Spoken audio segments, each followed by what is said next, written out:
They told us the Amazon was untouched, a primeval wilderness too vast, too wild to have ever been tamed. But what if that story is wrong? What if, beneath the green ocean of leaves and the endless roar of cicadas, there are scars of streets, plazas, and gardens built by hands that vanished centuries ago? Long before the first Europeans drifted down its winding rivers, the people here may have engineered cities so vast they rivaled the great metropolises of the ancient world. Their memory survives in fragments, a conquistador's fevered journal, geometric shadows caught by a lidar beam, a line from the Popol Vuh whispering of a city woven into the garden of the world. Yet the jungle has no interest in keeping human secrets. Roots split stone, rain erases walls, myths calcify into legend, and legend dissolves into silence.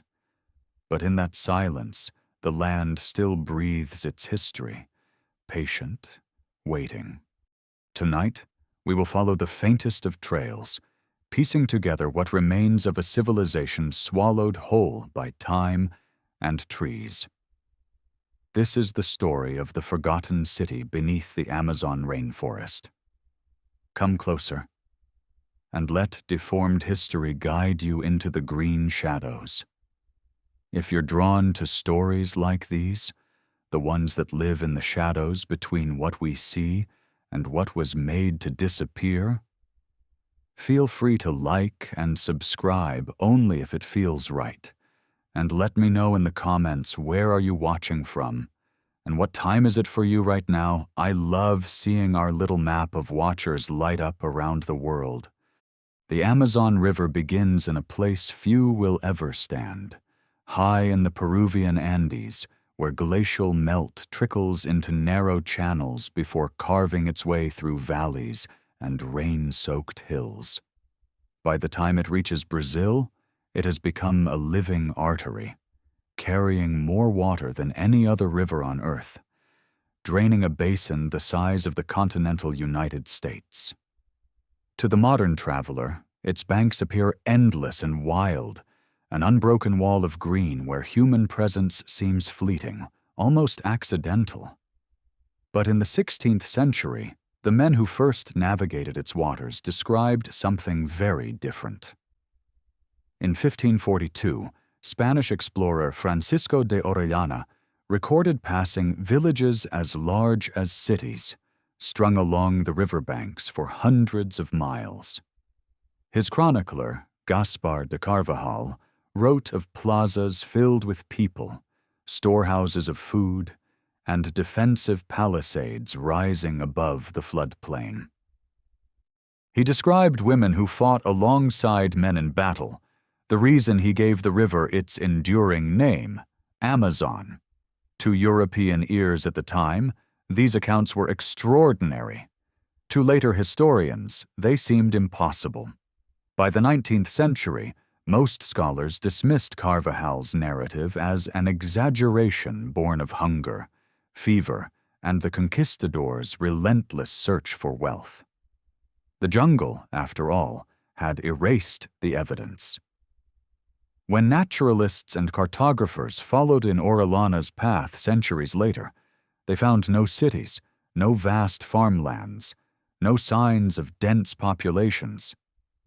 Instead, they saw scattered villages and tribal communities, their numbers modest, their settlements transient. The river appeared untouched, as if it had always been this way. The idea that millions might once have lived here, building complex societies capable of shaping the landscape, was quietly shelved, filed away with the myths of El Dorado and the 7 cities of gold. But rivers remember in ways that human records do not. Beneath the dense canopy, the earth holds the outlines of roads, the raised berms of causeways, the straight lines of ancient ditches. In the dry season, when floodwaters recede, faint patterns appear in the soil, parallel ridges, geometric mounds, the ghostly edges of what might once have been neighborhoods. To see them from the ground is nearly impossible. The forest swallows them whole. To see them from above, until recently, was equally futile.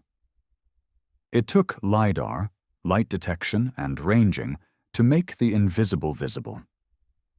In 2018, a team of researchers from Brazil and the United Kingdom flew a small aircraft over parts of the state of Acre, firing millions of laser pulses through the forest canopy.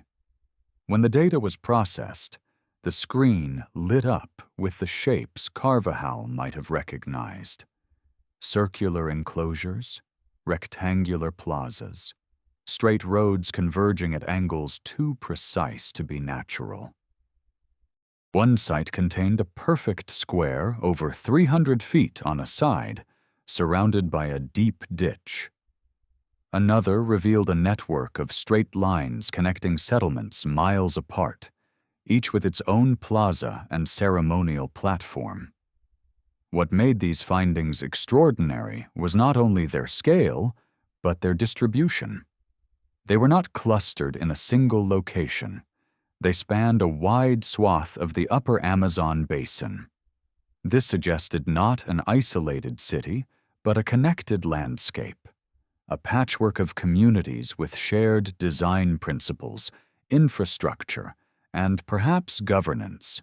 The LiDAR images hinted at the kind of organized planning we associate with the Maya lowlands, Angkor in Cambodia, or the Mississippian mound cities of North America.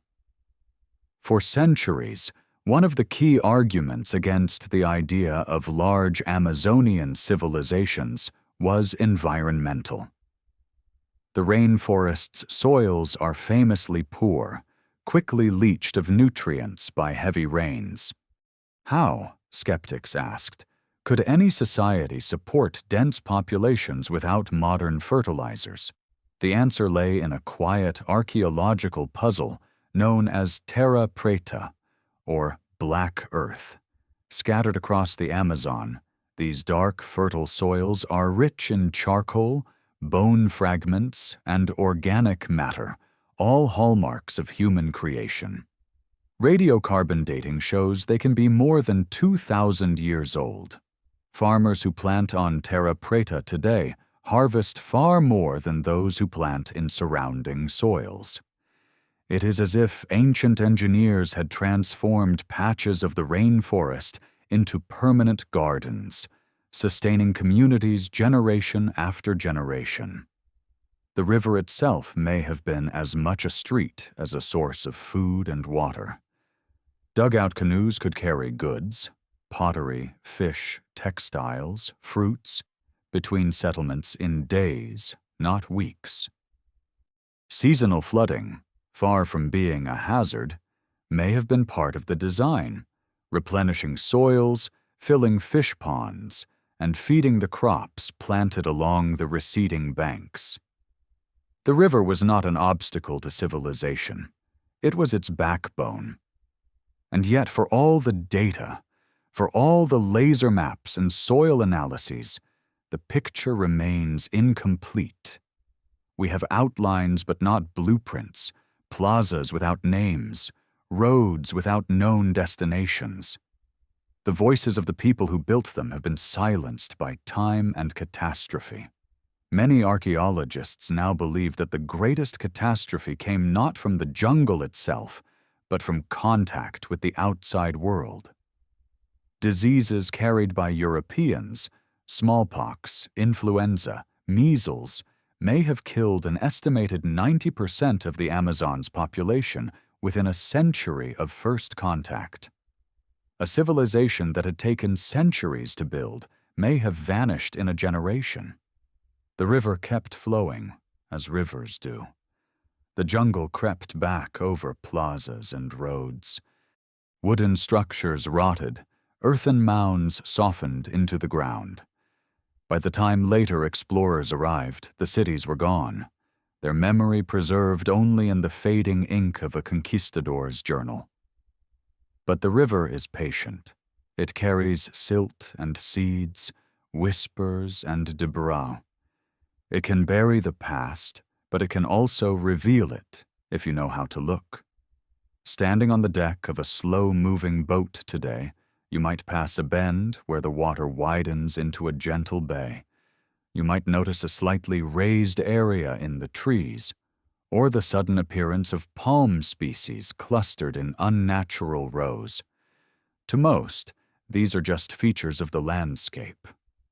To those who have studied the river's buried memory, they are signposts, markers that somewhere beneath the roots and leaf litter lies the ghost of a plaza, the foundation of a home, the trace of a forgotten street. This is where our journey begins, on the water, moving with the current, listening for the faint echoes of a civilization the world once denied. The Amazon's green silence is not empty.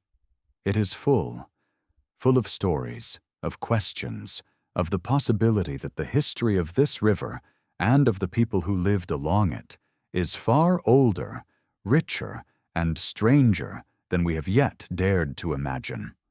From the ground, the Amazon is chaos, a tangle of trunks, vines, and understory so dense that even a few yards in, the forest swallows the horizon. The air is thick, heavy with humidity, and light filters down in broken shards.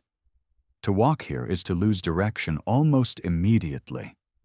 Yet from the sky, and especially through the eyes of LiDAR, a different order emerges. Beneath the green canopy, the jungle hides geometry. The first time researchers processed LiDAR scans over the southwestern Amazon in 2018, they didn't expect perfection. They expected randomness, irregular clusters of mounds, and perhaps some traces of ancient fields. What they saw instead were lines that refused to curve, ditches that ran dead straight for hundreds of yards, and intersections that met at right angles, sharp enough to draw with a ruler. In Acre, Brazil, and into the lowlands of Bolivia, hundreds of geometric earthworks appeared in the digital data. Circles, squares, rectangles, each linked by roads or causeways as straight as arrows. These were not the accidental shapes of erosion or river meanders. Each ditch had clean edges, sometimes as much as 12 feet deep, often accompanied by berms of excavated soil. Some enclosures spanned more than a football field in length. Others were small and intimate, like courtyards. Archaeologists believe these earthworks were once public spaces, perhaps ceremonial centers, perhaps defensive structures, perhaps both. Their scale suggests planning, labor, and coordination far beyond the needs of a single village. The precision raises questions. In a world without metal tools, how were such straight lines achieved? The builders would have needed surveying techniques, reference points, and a collective agreement on orientation. Many of the structures align to cardinal directions, suggesting an astronomical or cosmological significance. In some sites, entrances or main roads point roughly toward the sunrise on the June solstice, an event many ancient cultures marked with rituals tied to agriculture or seasonal cycles. Until LiDAR, most of these structures were invisible even to experienced archaeologists. In dense forest, a square ditch 30 feet across might be hidden beneath centuries of leaf litter and root systems. You could walk across it and notice nothing more than a subtle change in slope.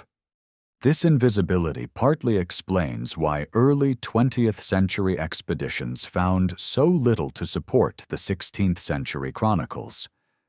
Without a bird's-eye view, the city plan remained buried in plain sight.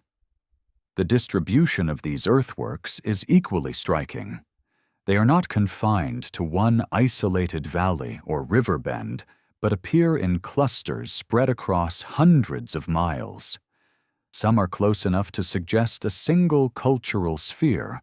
Others are separated by days of travel, but share the same geometric signatures.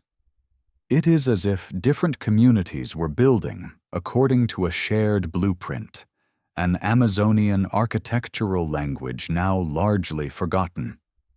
The soil itself tells part of the story.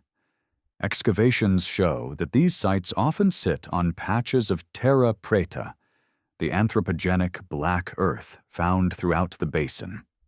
In some cases, shards of pottery, charred seeds, and animal bones lie embedded in the soil, hinting at feasts or communal gatherings. Radiocarbon dating suggests that many of these earthworks were active between 1250 and 1500 CE, right up until the period of European contact. This timeline aligns uncomfortably well with the population collapse believed to have followed the arrival of Old World diseases. One of the most haunting elements of these discoveries is the suggestion of connectivity. Straight causeways link site to site, crossing streams with raised embankments and cutting through low hills with surprising efficiency. In the absence of wheeled vehicles, these roads would have been walked, perhaps by processions carrying goods, offerings, or messages. They could have functioned as arteries of trade, ceremonial pathways, or both. In a landscape where rivers were the highways, these overland routes indicate an added layer of complexity, a civilization not entirely bound to the water. When viewed as a whole, the LiDAR maps of Acre and northern Bolivia look less like the untouched wilderness of romantic imagination and more like the ghost of an organized, populated landscape, one that has been almost entirely reclaimed by forest in the span of a few centuries. Yet interpretation remains contested. Some archaeologists caution against assuming these were cities in the same sense as the great stone metropolises of the Maya or Inca. Without massive stone architecture, the visible footprint is subtler, its scale harder to grasp. But others argue that in a rainforest environment, earthworks and engineered soils were the architecture, and that we must adjust our definitions to fit the ecological context. A city here might have been a network of plazas and houses built from timber and palm thatch, renewed or rebuilt every few decades, surrounded by orchards, fields, and managed forest. The straight lines tell us that this was no random scattering of hamlets. They tell us of a shared vision, one that saw value in order, alignment, and connection. They tell us that people here were shaping their environment with intent, not merely adapting to it. On the ground, the jungle still guards these lines.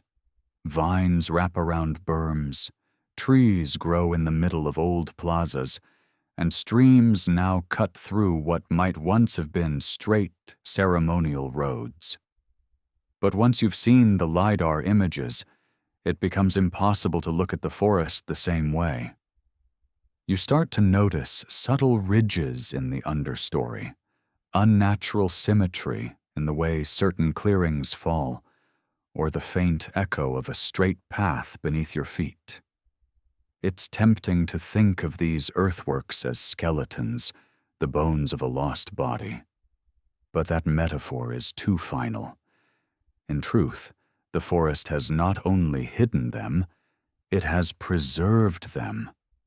Without the constant growth and accumulation of the rainforest, these shallow ditches and berms might have eroded away entirely.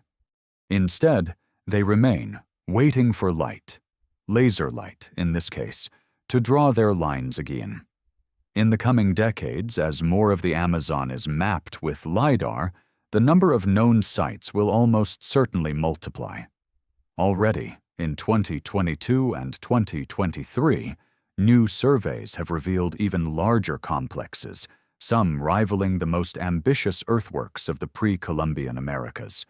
Each new discovery forces us to redraw not just our maps, but our mental picture of the Amazon's past.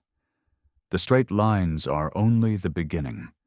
They lead deeper, to the plazas where people gathered, to the raised fields where they grew their food, to the ceremonial mounds where they may have aligned their lives with the stars. They are the fingerprints of planners, builders, and dreamers who, for centuries, have been written out of the history of the world's largest rainforest. We follow these lines now, deeper into the jungle, toward the places where geometry meets myth, and where the forest may yet yield its oldest secrets. To most of the modern world, the Amazon rainforest is the ultimate wilderness, a tangle of biodiversity so vast and self-contained that it appears untouched by human design. Yet beneath that illusion lies a growing body of evidence that this untouched forest is, in many places, the legacy of human hands. What appears wild today may once have been a carefully managed mosaic of orchards, fields, and engineered landscapes. In this vision of the past, the forest was not simply inhabited, it was cultivated. One of the strongest clues comes from the black, fertile soils known as terra preta, scattered across the Amazon basin in patches that range from a few acres to several square kilometers. Terra preta stands out starkly from the surrounding pale, nutrient-poor soils typical of the rainforest. These rich, dark earths are filled with charcoal particles, animal bones, broken pottery, and decomposed organic matter. They do not form naturally in this environment. They are the product of sustained, deliberate human activity. Radiocarbon dating has revealed that some terra preta sites are more than 2,000 years old, yet they remain fertile to this day, an enduring testimony to the knowledge and skill of their makers. Modern farmers who plant on these soils still report significantly higher yields than on the native ground just a few meters away. The charcoal, known as biochar, locks in nutrients and resists leaching, creating a self-sustaining cycle of fertility that can last for centuries. The implications are profound. If ancient Amazonians could create soils capable of supporting intensive agriculture over the long term, then large, stable populations here were not only possible, they were inevitable. This challenges the long-held argument that poor soils made complex societies impossible in the Amazon. Instead, it suggests a sophisticated form of landscape engineering, one that turned the forest into a productive garden without stripping it bare.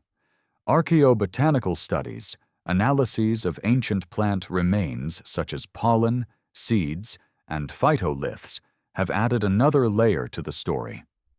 Across multiple terra preta sites, researchers have identified evidence of crops like manioc, cassava, maize or corn, peanuts, and squash, alongside perennial tree crops such as Brazil nuts, cacao, and palm species that produce edible fruits and oils.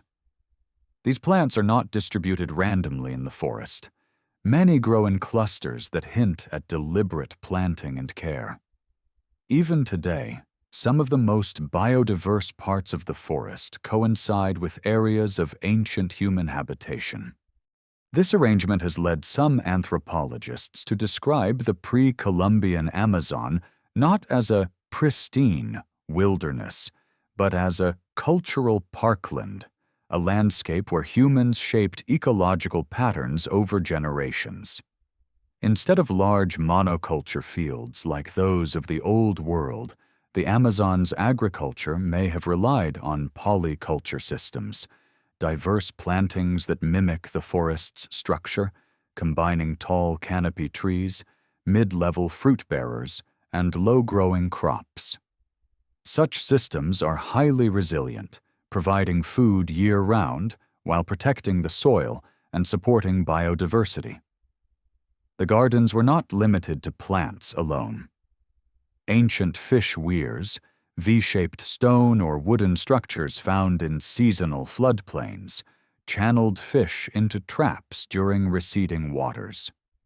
Some communities may have maintained artificial ponds stocked with turtles or fish, ensuring a steady protein supply even in the leanest months. Taken together, these strategies created a stable and varied food base capable of sustaining dense populations over centuries. Accounts from early European explorers offer tantalizing glimpses of such abundance. In his 1542 expedition, Gaspar de Carvajal wrote of fields of maize and manioc, stretching inland from the riverbanks, interspersed with orchards heavy with fruit. While skeptics long dismissed these descriptions as exaggerated, the archaeological record is beginning to vindicate them. What Carvajal saw may have been the outer edges of a managed ecosystem, where agriculture blended seamlessly into the forest. Managing the forest at such a scale required knowledge passed down through generations, knowledge of plant life cycles, soil amendments, seasonal flooding, and even the habits of pollinators. It also required a cultural worldview in which humans and the forest were not separate realms. Many indigenous cosmologies of the Amazon depict the forest as a living relative, a provider, a teacher, and sometimes a judge. Within such frameworks, tending the land is both an act of survival and an act of reciprocity. And yet this garden civilization did not leave behind stone temples or monumental statues. Its monuments were living, the stands of fruiting trees, the expanses of black earth, the invisible boundaries where one patch of managed forest gave way to another. The absence of towering stone structures may have contributed to its erasure from historical narratives. To eyes trained to measure civilization by stone, the Amazon's garden cities were easy to overlook. Today, when archaeologists walk through a patch of forest dominated by peach palms or Brazil nut trees, they sometimes refer to it as an orchard forest. Such places, rich in useful species, are often remnants of ancient human management. The forest's diversity is not an accident. It is a legacy. In some regions, genetic studies of domesticated plants have traced lineages back thousands of years, suggesting that cultivation began long before European contact, perhaps even before the rise of the great Andean civilizations to the west. The collapse of these garden systems after the arrival of Europeans may have been as swift as it was devastating. Without the labor and knowledge to maintain them, orchards fell to weeds, fish ponds silted over, and terra preta fields became engulfed in secondary growth. The forest reclaimed its own, and in doing so, it concealed the evidence of its human past. But terra preta cannot be erased. It remains in the soil, an enduring signature of human presence. Modern science is beginning to rediscover what ancient Amazonians already knew, that it is possible to cultivate abundance without destroying the ecosystem. Experimental projects in Brazil and elsewhere are recreating terra preta-like soils for sustainable agriculture, not only to improve yields, but also to sequester carbon in the fight against climate change. In this way, the garden of the ancient Amazon may yet have lessons for our future. Walking through the forest today, most visitors see only the tangle of wild growth. But an archaeologist sees something else. The pattern in the distribution of useful species, the subtle rise where a mound once stood, the darker soil beneath the leaf litter. To such trained eyes, the forest whispers of a time when every path led to a fruit tree, every clearing was a field, and the air was filled with the hum of a managed abundance. The Amazon, in this light, is not merely a wilderness, it is a palimpsest, a manuscript written over by nature, but with traces of an older text still visible between the lines. That older text tells of a people who lived not apart from the forest, but within it, turning its vastness into a garden without walls. And though centuries of silence have covered their story, the soil still remembers. When most people picture the ruins of ancient civilizations, they imagine the stony grandeur of Machu Picchu, the pyramids of Egypt, or the towering temples of Angkor. The Amazon, with its damp heat and relentless vegetation, offers no such stone monuments. Here, time devours timber, and the jungle erases lines as quickly as they are drawn. And yet, beneath this erasure, a different kind of monument remains, not carved in stone, but inscribed into the earth itself. These are the geoglyphs, vast geometric shapes, dug into the ground centuries ago, whose patterns still defy easy explanation. The term geoglyph usually brings to mind the Nazca lines of Peru, those sprawling desert figures only visible from above. In the southwestern Amazon, however, the forms are different. They are not drawings of animals or deities, but sharp, precise geometric enclosures, circles, squares, rectangles, and sometimes complex combinations of shapes. First spotted in the 1970s, when deforestation exposed them to aerial view, these earthworks baffled the few researchers who visited them. Without clear context, they seemed like isolated curiosities. It was LiDAR, decades later, that revealed their true abundance. Hundreds of geoglyphs are scattered across the state of Acre in Brazil and the neighboring lowlands of Bolivia. Some are connected by perfectly straight avenues. Others stand alone on high ground, as if commanding views of the surrounding forest. Their dimensions vary, but many are massive.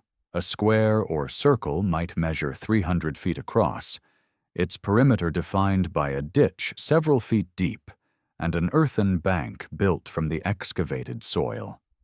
From the ground, these shapes are almost impossible to comprehend. Walking into one, you might notice the ditch and the gentle rise of the bank, but the overall form is invisible without elevation.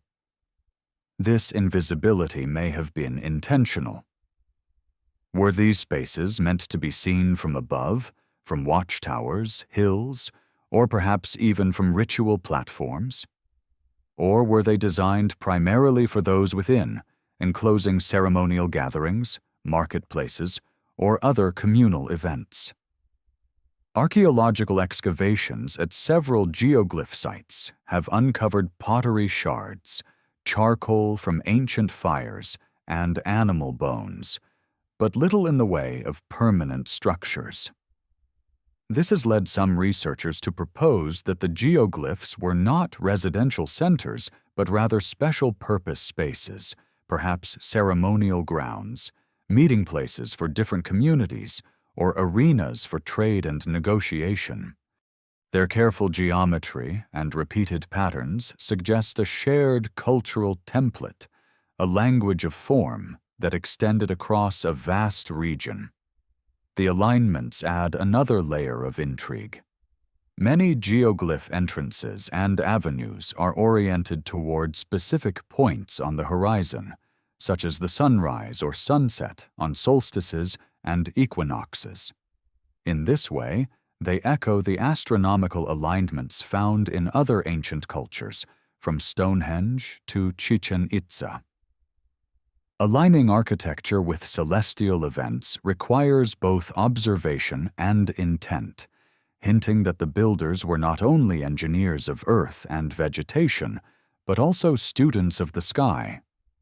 The existence of these geometric constructions challenges an older assumption that the Amazon's environment precluded large-scale, organized societies.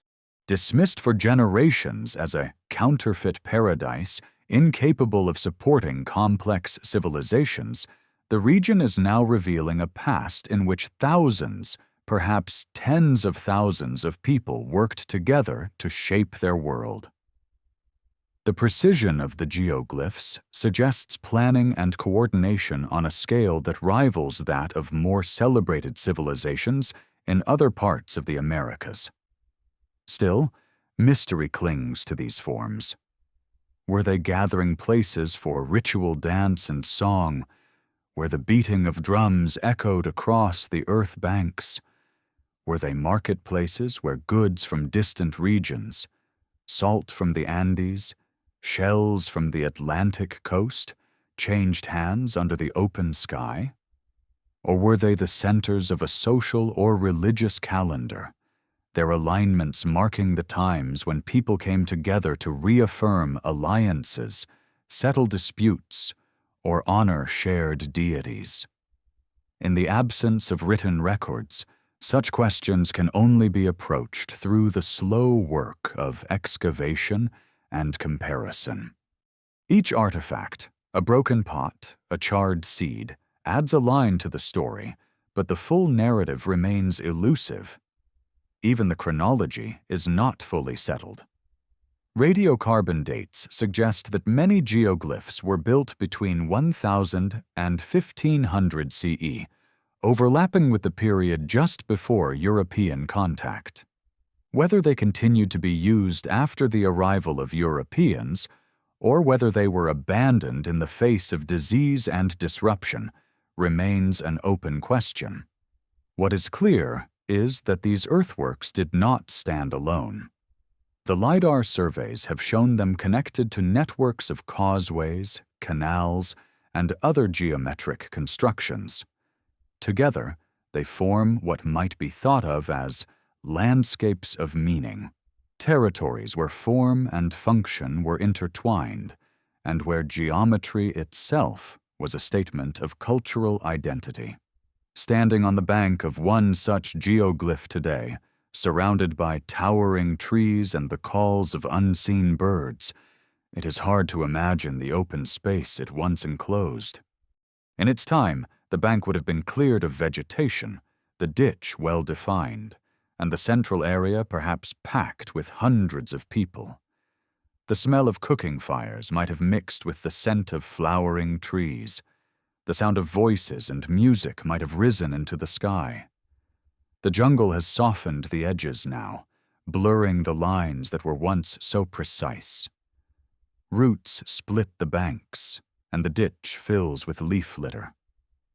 But from above, the geometry is still there, stubborn, clear, and unmistakably human. Each shape is a footprint, a sign that the forest floor was once the canvas for designs as intentional as any drawn on stone or parchment. For centuries, the world's great narratives of civilization bypassed the Amazon. The absence of monumental stone architecture led many to assume there was nothing here worth remembering. The geoglyphs defy that erasure. They tell us that geometry, order, and communal identity flourished here, even in a place where the forest grows faster than stone can weather. In the end, the geoglyphs are less about the perfection of their shapes than about what those shapes imply. A society capable of planning across space and time, of mobilizing labor for projects whose meaning endured beyond the lives of their builders. In their circles and squares, we see not just patterns in the earth, but the echoes of gatherings, agreements, and the shared heartbeat of communities now gone. In the humid silence of the Amazon's interior, the idea of connecting this place to the great mythologies of the Americas might seem improbable. And yet, threads of shared symbols, cosmologies, and stories run through the continent's indigenous traditions like hidden currents beneath a river. One of the most haunting of these is found in the Popol Vuh, the sacred narrative of the Quiché Maya, recorded in the 16th century but rooted in oral traditions that stretch far deeper into the past. The Popol Vuh is not an archaeological manual, it is a tapestry of myth, cosmology, and moral order. It tells of the gods' creation of the world, of hero twins who descend into the underworld, of cities of beauty and order woven into the gardens of the earth. Scholars have long debated how far these stories traveled, how they may have been adapted and retold by cultures far beyond the Maya heartlands of Guatemala and southern Mexico. Oral traditions are porous. They absorb, reshape, and carry ideas across vast distances. One recurring image in the Popol Vuh is that of the center place, a city or ceremonial hub set within a carefully ordered natural environment where architecture, agriculture, and cosmology merge into a single living system. The idea is not unique to the Maya. Versions of it appear in the Andes, in the Mississippian cultures of North America, and in the origin stories of Amazonian peoples. Among the Tucano and other groups in the northwest Amazon, for example, there are myths of ancestral houses aligned to the flow of rivers and the path of the sun, each containing the seeds of the forest's abundance. When LiDAR scans and archaeological surveys in the Amazon began revealing geometric plazas, causeways, and engineered soils, some researchers couldn't help but see a distant echo of the center place concept. These were not random clearings. They were ordered spaces, oriented toward celestial events, surrounded by cultivated land. While no one suggests that the builders of Acre or Bolivia were Maya, the shared principle of aligning human life with the cosmos through architecture suggests a convergent way of thinking, a belief that order on Earth should reflect the order in the sky. The Popol Vuh's garden cities are described as places of abundance, but also as fragile, vulnerable to hubris, neglect, and divine retribution. In one passage, a people who misuse their gifts find their ordered world undone, their cities lost. The jungle, in a sense, plays a similar role in the Amazon's history. It is both the nurturer and the eraser, capable of sustaining life for millennia, but also of reclaiming every trace of it in mere decades when human hands withdraw. Connecting Amazonian archaeology to Mesoamerican myth is a delicate undertaking. The distances are immense, the cultural differences profound. Yet the Americas before European contact were not isolated archipelagos of culture. They were threaded together by trade routes, alliances, and exchanges of ideas. Goods moved between the Andes and the Amazon, salt, feathers, ceramics, and with them, perhaps, stories. A myth heard in one river valley could be retold 1,000 miles away, its details shifting, but its core intact. Even without direct transmission, the parallels are striking. The center place concept mirrors the layout of many Amazonian geoglyphs, where open plazas form the heart of a community, connected to other plazas by straight roads. In both contexts, the center is not merely a physical location, it is a cosmological anchor, a place where the human world meets the divine. In the 21st century, some indigenous elders in the Amazon still speak of ancestral clearings, spaces in the forest where the people of before gathered to plant, to dance, to make decisions. These memories, passed down in fragments, resonate with the Popol Vuh's imagery. They suggest that, While the specifics of myth may be localized, the underlying values, harmony with the land, the centrality of communal space, the integration of the sacred into daily life, are part of a broader American heritage. The Popol Vuh itself survived against the odds. Written down by an anonymous Quiché author in the mid-1500s, it was copied and translated by the Dominican friar Francisco Jiménez in the early 18th century. Its survival depended on the convergence of indigenous resilience and the curiosity, or perhaps the unintended preservation, of a European cleric. In the Amazon, the survival of comparable narratives has been more fragile. Many were never written. They live only in the spoken word, and the loss of a language can erase them in a single generation. Yet fragments remain, embedded in songs, rituals, and place names. A hill might be called the seat of the jaguar, a bend in the river where the sun rests. Such names can be keys, pointing to older layers of meaning. In some cases, they align uncannily with archaeological sites, suggesting that even when the structures themselves are long gone, their memory endures in the landscape's vocabulary. The resonance between the Popol Vuh's vision and the archaeological record of the Amazon does not mean one directly caused the other. Rather, it points to a shared human instinct to shape our surroundings in ways that reflect our beliefs about the universe, to encode our cosmology into the very ground we walk on. Whether in the highlands of Guatemala or the floodplains of Acre, that instinct leaves traces in earthworks, in alignments, in the stubborn geometry that the jungle cannot completely erase. Standing in the middle of an Amazonian geoglyph today, with the forest pressing in on all sides, it is tempting to imagine it as a Popol Vuh city, a place where the community gathered to honor the turning of the seasons, where the plaza was the heart of a living cosmos. The analogy is imperfect, but the feeling is real.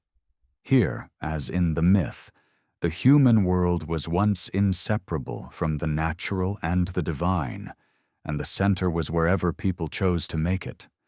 In that sense, the Amazon's lost cities and the Popol Vuh speak to the same truth. That civilization is not defined by walls or monuments alone, but by the way people inhabit and give meaning to their world. And though the forest has reclaimed the plazas, the gardens, and the causeways, the echoes remain, not in stone inscriptions, but in the patterns beneath the trees, and in the enduring human desire to make the earth a reflection of the sky. Few words in the history of exploration have burned as brightly in the European imagination as El Dorado. The Gilded Man, or sometimes the Golden City, became a phantom destination that pulled expeditions deep into the heart of South America for centuries. It is a name soaked in both gold dust and blood, in promises that turned to starvation and dreams that ended in jungle graves. And somewhere within its tangled myth lies a shadow of the Amazon's true history. But separating truth from the centuries of exaggeration is no simple task. The earliest version of the El Dorado legend did not begin with a city at all. Spanish accounts from the early 1500s describe a Muisca chieftain in the Colombian highlands who, during an initiation ceremony, covered himself in gold dust before bathing in Lake Guatavita. Witnesses claimed the waters swallowed offerings of gold and emeralds. As the story traveled, it began to grow. By the time Francisco de Orellana navigated the Amazon in 1542, El Dorado had already begun its transformation from a ritual to a kingdom, then to a glittering city, and eventually to an entire empire of unimaginable wealth hidden somewhere beyond the known world. The Amazon, vast, unmapped, and filled with countless river channels, became a natural canvas for the projection of this fantasy. Every rumor of large settlements along the river was painted with gold. When Gaspar de Carvajal described densely populated villages and storehouses of food, later retellings inflated these into opulent capitals. The myth hardened into a quest. If cities existed here, then surely they were cities of gold. But this legend came with a trap. The European obsession with wealth blinded many to the subtler signs of civilization in the rainforest. Gold was not the currency of Amazonian societies. The wealth here lay in abundance, in managed landscapes, in networks of trade and cultural exchange. Yet expeditions rarely paused to notice the black earth of terra preta, the geometric precision of plazas, or the diversity of cultivated plants. What they sought could not be measured in shimmering metal, so they dismissed what they saw. The hunger for El Dorado also fueled a cycle of destruction. Expeditions consumed enormous resources and left devastation in their wake. Encounters between armed bands of Spaniards and indigenous communities often ended in violence, and the diseases they carried spread far ahead of them. The same forces that might have erased evidence of large-scale Amazonian societies also fed the myth's persistence. As cities fell silent, it was easy for Europeans to imagine they were still hidden somewhere further upriver, just beyond the reach of the last journey. By the 17th century, the legend had fragmented into multiple versions. Some placed El Dorado deep in the Orinoco Basin, others in the Guiana highlands, still others along tributaries of the Amazon. Expeditions like those of Sir Walter Raleigh in 1595 and 1617 pushed the boundaries of European knowledge but failed to find any trace of the Golden City. Raleigh's own accounts, filled with half-heard stories and second-hand descriptions, nevertheless helped cement the myth in English as well as Spanish-speaking worlds. Modern archaeology offers a sobering contrast. The large, organized communities of the pre-Columbian Amazon were real, but they were not built of gold. Their wealth was not mined from the earth, but grown from it in the form of fertile soils, diverse crops, and sustainable abundance. The gold objects found in Amazonian contexts are often small, portable, and tied to ceremonial life rather than accumulation. Even in cultures where metallurgy was more developed, gold's value was symbolic and spiritual, not the basis for an economy. Yet the trap of El Dorado lingers in how the Amazon's history is told. For centuries, scholars dismissed the accounts of Orellana and Carvajal precisely because they were entangled with the gold-hungry fantasies of their time. If Carvajal had described humble but numerous farming communities instead of bustling cities, perhaps his testimony would have been treated more seriously by later historians. Instead, the association with El Dorado meant that the presence of large populations in the Amazon was seen as just another explorer's fever dream. In recent decades, however, the pendulum has begun to swing. LiDAR surveys, archaeological digs, and soil analysis are revealing patterns consistent with what Carvajal described: continuous habitation along the river, large plazas, and engineered landscapes. While these findings do not confirm the existence of a city of gold, they do confirm that the Amazon was home to civilizations far more complex than the scattered tribes narrative once allowed. The irony is that the true story, a vast network of interconnected communities shaping the forest into a living garden, is in many ways more impressive than the myth of El Dorado. Gold cities are a one-time spectacle, a civilization that could thrive for centuries in the challenging environment of the Amazon is an achievement of resilience and ingenuity that outshines metal. Standing today on the bank of a quiet tributary, surrounded by forest and the sound of distant howler monkeys, it is hard to imagine the fevered visions that once drove men to risk everything in search of the gilded city. The real treasures of this place are hidden in plain sight, in the composition of the soil, in the arrangement of tree species, in the faint lines of a plaza under the leaf litter. To see them requires a different kind of vision, not the glitter of gold, but the patient reading of the land's long memory. In the end, El Dorado was never a single place. It was a mirror held up to the desires of those who sought it, reflecting greed, ambition, and the deep human tendency to imagine that the unknown must hide something extraordinary. The Amazon did hide something extraordinary, but not what they expected. And as the forest slowly yields its truths to science, the real story emerges from beneath the golden fog. Not a city of gold, but a civilization of green. The Amazon is a place where even death can vanish without a trace. In the damp, acidic soils of the rainforest, organic material decomposes quickly. Bones dissolve, wooden coffins rot, and cloth disappears into the earth within decades. Unlike the arid deserts of Egypt or the frozen tundra of Siberia, the Amazon rarely grants archaeologists the gift of well-preserved burials. And yet, in certain pockets, on bluffs above rivers, in artificial mounds, or in sheltered caves, the dead have left behind traces that speak volumes about the living. One of the most intriguing sites lies near Santarém, in the lower Amazon region of Brazil. Here, archaeologists have uncovered burials accompanied by a wealth of grave goods, intricately painted ceramics, figurines, and carved stone objects.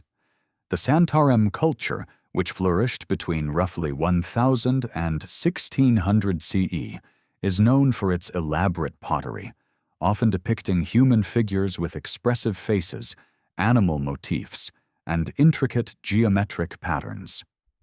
Many pieces are modeled in 3 dimensions, with handles shaped like birds or jaguars, and surfaces covered in fine red and white paint.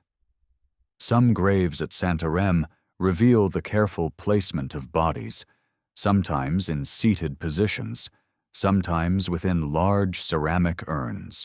These urn burials, a tradition found in various parts of the Amazon and beyond, suggest a belief in the containment and continued presence of the dead within the community. In some cases, the urns are decorated with faces, perhaps representing the deceased, watching over the living from their resting place. Not far from Santarém, excavations have uncovered stone amulets and beads made from shells that originated hundreds of miles away, evidence of long-distance trade networks.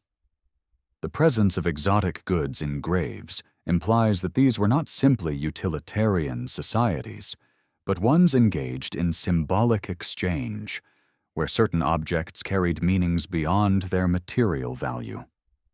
Gold is rare in Amazonian burials, but polished greenstones, feathers, and finely crafted ceramics appear again and again, underscoring the region's preference for beauty tied to nature's palette.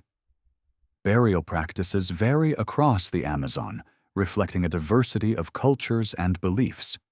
In some regions, archaeologists have found evidence of secondary burials, in which bodies were exhumed after a period of decomposition, the bones cleaned, painted, and reinterred in new locations. This practice speaks to an ongoing relationship with the dead. Not a single moment of farewell, but a series of rituals that reaffirmed the bonds between generations. In the upper Xingu region, oral traditions speak of burial mounds where leaders and shamans were laid to rest, often in association with ceremonial plazas. While many of these mounds have been eroded or flattened by centuries of flooding and forest growth, aerial surveys and excavations still detect their outlines. The placement of these mounds within the broader settlement pattern suggests they were focal points of social and spiritual life, visible reminders of lineage and continuity. The challenge for archaeologists is that such sites are rare, and many have been lost to modern development. Road construction, logging, and agriculture have destroyed untold numbers of burial grounds, erasing the physical record before it can be studied. Even when graves are found, the humid conditions often mean that skeletal remains are fragmentary or absent, leaving pottery and artifacts as the primary evidence. Yet these fragments can still speak. In one burial near Marajo Island at the mouth of the Amazon, the grave goods included a ceramic vessel shaped like a bird with outstretched wings, painted in black and white with a precision that has survived centuries underground. The object's placement beside the deceased suggests it was not merely decorative, but symbolic, perhaps a guide for the soul or a protector in the journey beyond life. Such symbolism ties the Amazon to a broader pattern seen across the Americas, the integration of cosmology into burial practice. Whether in the form of Andean mummy bundles, Mississippian platform burials, or Amazonian urns, the dead are placed within a framework of meaning that connects them to the land, the sky, and the community's understanding of the universe. There is also the question of who was buried with such care. Not every member of society received elaborate grave goods. The labor and artistry involved suggest that these burials were reserved for individuals of particular status, leaders, spiritual figures, or perhaps those whose roles demanded ongoing remembrance. This selective commemoration reflects social hierarchies and cultural values, offering glimpses of political and religious structures that no longer exist in the same form. In some cases, burial sites appear to have been revisited over generations, with new graves added to existing clusters. This layering of the dead creates a kind of ancestral landscape, where the living walked among markers of their own history.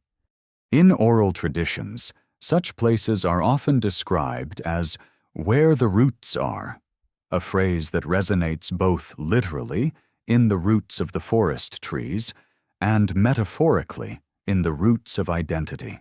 For modern archaeologists, every burial in the Amazon is a fragile portal to a vanished world. It requires careful excavation, delicate conservation, and a respect for the cultural meanings that persist among descendant communities. In some cases, collaboration with indigenous groups has reshaped the way burials are studied and interpreted, emphasizing the importance of the living's relationship to their ancestors. The hidden graves of the Amazon remind us that this rainforest was not just a place of life and abundance, but also of memory and mourning. Its people honored their dead with artistry, ritual, and a deep integration of the spiritual into the physical world. And while the forest has claimed many of these resting places, the ones that remain speak in a language of clay, stone, and earth, a language we are only beginning to relearn. Here, as in the plazas and gardens, the past is not gone. it is woven into the soil. Every urn, every shard of painted ceramic, every bead carved from a distant shell is a reminder that the Amazon's story is not just one of survival in a challenging environment, but of communities that found ways to honor beauty, identity, and the enduring bond between the living and the dead. From above, the Amazon basin appears as a labyrinth of water, a network of rivers, streams, oxbow lakes, and seasonal floodplains stretching from horizon to horizon. To the casual observer, this hydrological maze might seem entirely natural, shaped only by rainfall, gravity, and the slow erosion of sediment over millennia. Yet, scattered throughout this watery world are signs that not every channel was the work of nature alone. Beneath the dense canopy, archaeologists have identified stretches of waterways that bear the unmistakable imprint of human engineering, artificial rivers. These channels, often called anthropogenic canals, appear in LiDAR scans and aerial photography as ruler straight lines slicing through terrain where natural rivers meander. In the Brazilian state of Acre and in parts of Bolivia's Llanos de Moxos, they connect settlements, plazas, and agricultural zones. Some stretch for miles, cutting through low ridges and wetlands with a precision that suggests both planning and sustained labor. Their consistent widths and depths imply that they were not the accidental byproducts of erosion, but deliberate constructions maintained over generations. The functions of these waterways were likely varied.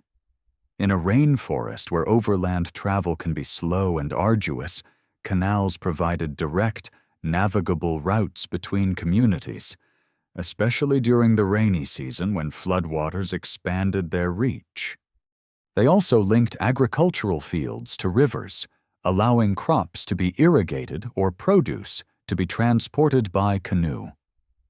In some areas, canals connect to clusters of fish ponds, which may have been stocked and harvested in rotation, a sophisticated form of aquaculture that could supplement the diet of large populations. Excavations along these channels have revealed banks reinforced with packed earth, and in some cases lined with stone, an unusual feature in a region where stone is scarce.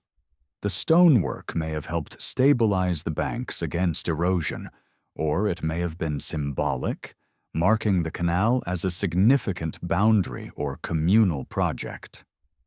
Nearby, archaeologists have found tools fashioned from hardwood and stone, suggesting how such massive earth-moving efforts might have been achieved without metal.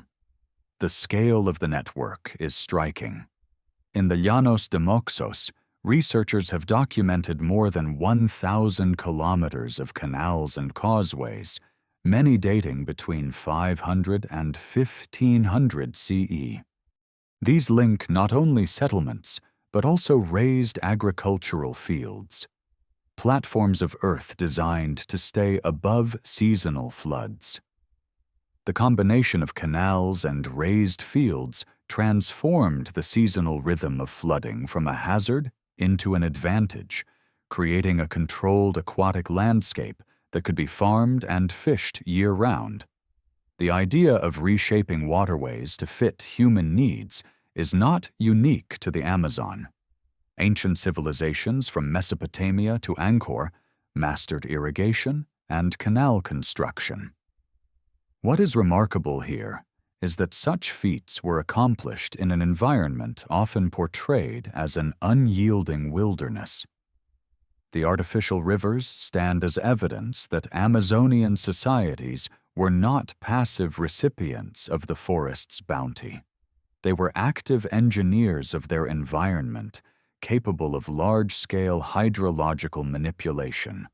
Oral traditions from some indigenous communities hint at memories of these engineered waters. Among the Mojos people of Bolivia, there are stories of paths of the fish, straight waterways built by ancestors to guide aquatic animals toward traps.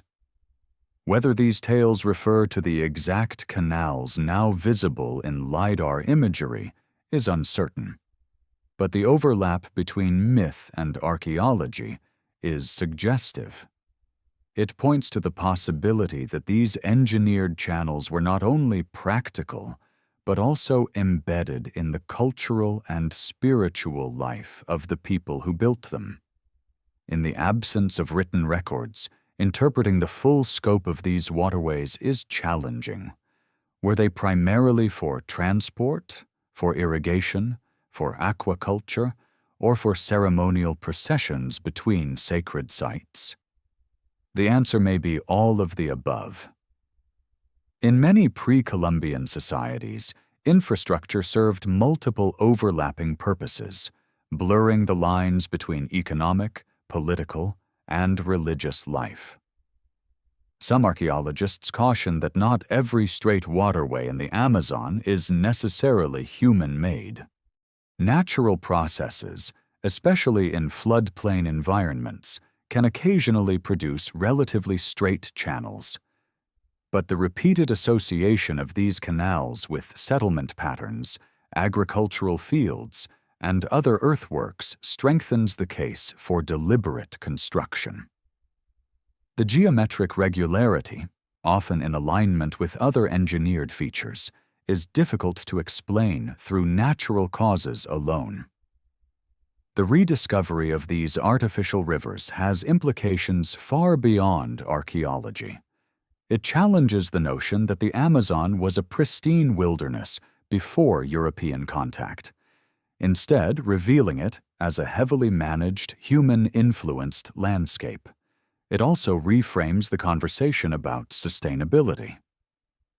These ancient engineers worked with the seasonal rhythms of the rainforest rather than against them, creating systems that endured for centuries without the catastrophic ecological collapse seen in some other parts of the world. Today, traces of the canals still affect the landscape. In some places, they continue to hold water during the rainy season, serving as habitat for fish, amphibians, and aquatic plants. Farmers sometimes make use of these old channels without realizing their ancient origins. In satellite imagery, they appear as faint blue lines or subtle shadows in the vegetation. The quiet persistence of human design across centuries. Standing beside one of these straight, still-water channels today, you can imagine the movement of canoes laden with manioc, pottery, or dried fish, gliding between communities. You can imagine the sounds of paddles dipping into water, the calls exchanged between travelers, the rituals that might have marked arrivals and departures. The forest has muffled those sounds now, but the shape of the water remains. A liquid memory of a world in which humans and rivers shaped one another. The artificial rivers remind us that the Amazon was not only a place of monumental earthworks and garden-like forests, but also a place of engineered flows, a civilization that understood water as both a necessity and an opportunity. And while the jungle has reclaimed much of that infrastructure, the traces that remain tell us that the people who lived here were not simply inhabitants of the forest. They were its architects, sculpting the land and the water into a single, unified design. Long before the Amazon was seen as a boundless wilderness, it was a vast agricultural landscape. For millennia, people here nurtured plants that would become central to diets across the world. Some of these crops, like cacao and peanuts, are now global commodities, yet their origins trace back to the humid soils and cultivated clearings of the rainforest. Others, like manioc, remain regional staples, still prepared in ways not unlike those of centuries past. To understand the Amazon's agricultural history is to realize that its people were not only consumers of nature's bounty, but active creators of it. Archaeobotanists who study microscopic plant remains preserved in soils have found compelling evidence that the domestication of several key crops occurred in the Amazon thousands of years ago. Manioc, also called cassava, is perhaps the most important of these. Genetic studies suggest that wild ancestors of manioc were domesticated in southwestern Amazonia as early as 8,000 to 10,000 years ago. Unlike maize, which requires fertile soil, manioc thrives even in the nutrient-poor earth of the rainforest, making it ideal for large-scale cultivation. Its starchy roots could be stored underground until needed, a natural safeguard against famine. But manioc requires processing to remove toxic compounds, a detail that points to deep, inherited knowledge of plant chemistry. Indigenous communities developed methods, grating, soaking, fermenting, and roasting, that transform bitter, poisonous roots into safe, nutritious food. Archaeological sites have yielded ceramic griddles dating back more than 1,500 years, used to bake thin manioc flatbreads still made today in many parts of the Amazon. Another Amazonian gift to the world is Theobroma cacao, the source of chocolate. Long associated with the Maya and Aztec civilizations, cacao's earliest domestication may actually have occurred in the upper Amazon, where wild cacao trees grow naturally. Residues of cacao's distinctive chemical markers have been found on pottery from Ecuador's Santa Ana La Florida site, dating to around 5,300 years ago. These early Amazonian cultivators likely fermented and drank cacao long before it became a ceremonial beverage in Mesoamerica. Peanuts, Arachis hypogea, also trace their origins to the lowlands of South America. Archaeobotanical evidence places their domestication in the region that includes parts of Brazil, Bolivia, and Paraguay. From there, peanuts spread widely, eventually reaching the Andes and beyond. In the Amazon, they were consumed roasted or ground into pastes, often mixed with other ingredients for sauces or porridges. Maize, while not native to the Amazon, made its way here from Central America several thousand years ago. Rather than replacing local staples, it was integrated into a diverse cropping system alongside manioc, squash, and fruits. Pollen records show that maize was grown in scattered plots near settlements, likely in forest clearings where sunlight could reach the ground. Fruit-bearing trees also formed a cornerstone of Amazonian agriculture. Brazil nut trees, which can live for centuries, produce their heavy, segmented fruits only in healthy forest ecosystems, and their clustered distribution around archaeological sites suggests deliberate planting or management by humans. The same is true for peach palm, Bactris gassipais, whose oily fruits were eaten fresh, roasted, or fermented into beverages.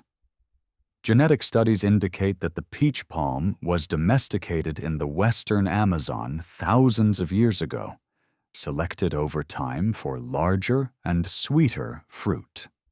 Archaeologists working in the Llanos de Moxos of Bolivia have found that raised agricultural fields in the seasonally flooded savannas supported a remarkable diversity of crops. Elevated above floodwaters and connected by canals, these platforms produced manioc, maize, squash, and beans in combination. The system's resilience lay in its diversity. Even if one crop failed, others would provide food. This approach mirrored the forest gardens found elsewhere in the basin, where polyculture ensured stability and minimized risk. Such agricultural systems required intimate ecological knowledge. Farmers had to understand the rhythms of flooding and drought, the habits of pollinators, the timing of fruiting cycles, and the subtle differences in soil across a landscape. They were not clearing the forest to impose a single crop, but weaving crops into the forest's structure, creating a hybrid landscape that was both cultivated and wild. The legacy of this ancient agriculture is still visible in the forest today. Anthropogenic forests, areas dominated by species useful to humans, often coincide with archaeological sites. In these zones, the proportion of edible or economically valuable trees is far higher than in untouched forest. This suggests that even after centuries of abandonment, the genetic and botanical imprint of human cultivation persists. These findings challenge the narrative that Amazonian societies were too small or too dispersed to sustain complex agriculture. On the contrary, they showed that the Amazon was a center of plant domestication and agricultural innovation. Instead of large, open fields, the region's farmers created mosaics of managed spaces, integrating crops into forest ecosystems in ways that maintained biodiversity. Colonial contact disrupted these systems on an unprecedented scale. Epidemics decimated populations, and without the labor and knowledge to maintain them, orchards went untended, canals silted up, and raised fields disappeared beneath vegetation. Yet some traditions survived, carried forward by the descendants of those who built them. In rural Amazonian communities today, women still prepare manioc bread on ceramic or metal griddles. Cacao is still fermented into drinks, and Brazil nuts are still harvested from trees planted by ancestors long forgotten. Modern science is beginning to catch up with the ingenuity of these ancient farmers.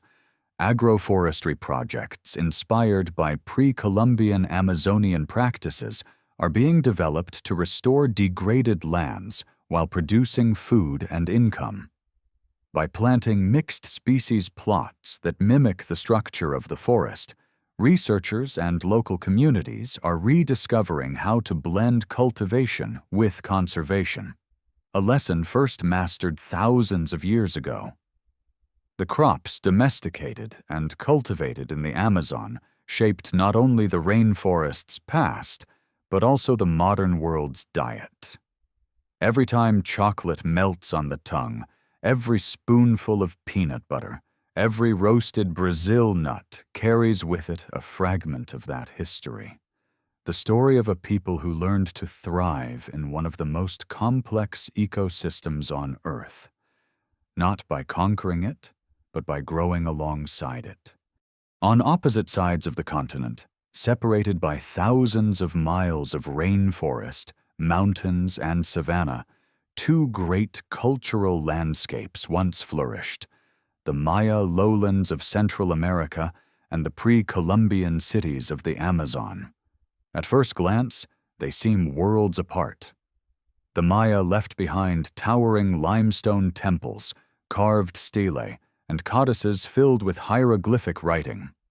The Amazon, in contrast, offers earthworks, plazas, and canals, its monuments hidden beneath the forest canopy. Yet when archaeologists compare the layouts, alignments, and social structures of these distant worlds, surprising parallels begin to emerge.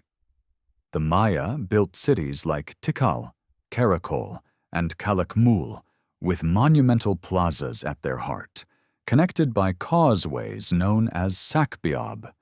These roads, sometimes elevated above the surrounding terrain, linked temple complexes, residential zones, and agricultural fields. In the Amazon's Acre region and in the Llanos de Moxos of Bolivia, LiDAR scans have revealed similar networks. Central plazas linked to outlying sites by straight causeways, often aligned to cardinal directions or astronomical events. While the scale and materials differ, limestone versus packed earth, the organizing principle of connecting sacred and civic spaces through planned infrastructure appears strikingly similar. Both landscapes also reveal the integration of urban and agricultural zones. In Maya cities, terraced fields and managed forests surrounded ceremonial centers, ensuring food security for dense populations. In Amazonian settlements, terra preta soils, orchards, and raised fields clustered around plazas, blurring the line between city and countryside. In both cases, the city was not an isolated island in a sea of wilderness, but the nucleus of a carefully managed ecosystem. The use of celestial alignments further reinforces the parallel. Maya architecture often reflects astronomical knowledge, with certain temples oriented to frame the rising or setting sun on solstices and equinoxes. In the Amazon, entrances to geoglyphs, causeways, and plaza axes sometimes align with similar celestial events. These alignments suggest that both cultures saw a deep connection between cosmic order and human order, a belief that the layout of the city should reflect the movements of the heavens. Trade networks also provide a point of connection, though not direct contact. The Maya exchanged goods across hundreds of miles, obsidian from the highlands, salt from coastal flats, jade from Guatemala, creating a vast economic web.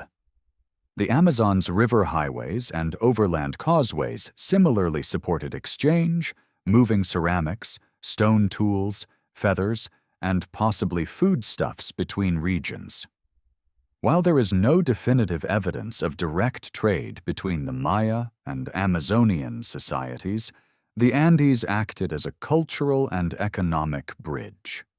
Through intermediaries, ideas and technologies could travel astonishing distances, blending into local traditions. There are, of course, profound differences. Maya cities were often dominated by monumental stone architecture, designed to endure for centuries. Amazonian cities relied on earth, timber, and thatch, materials that decay quickly in the humid tropics.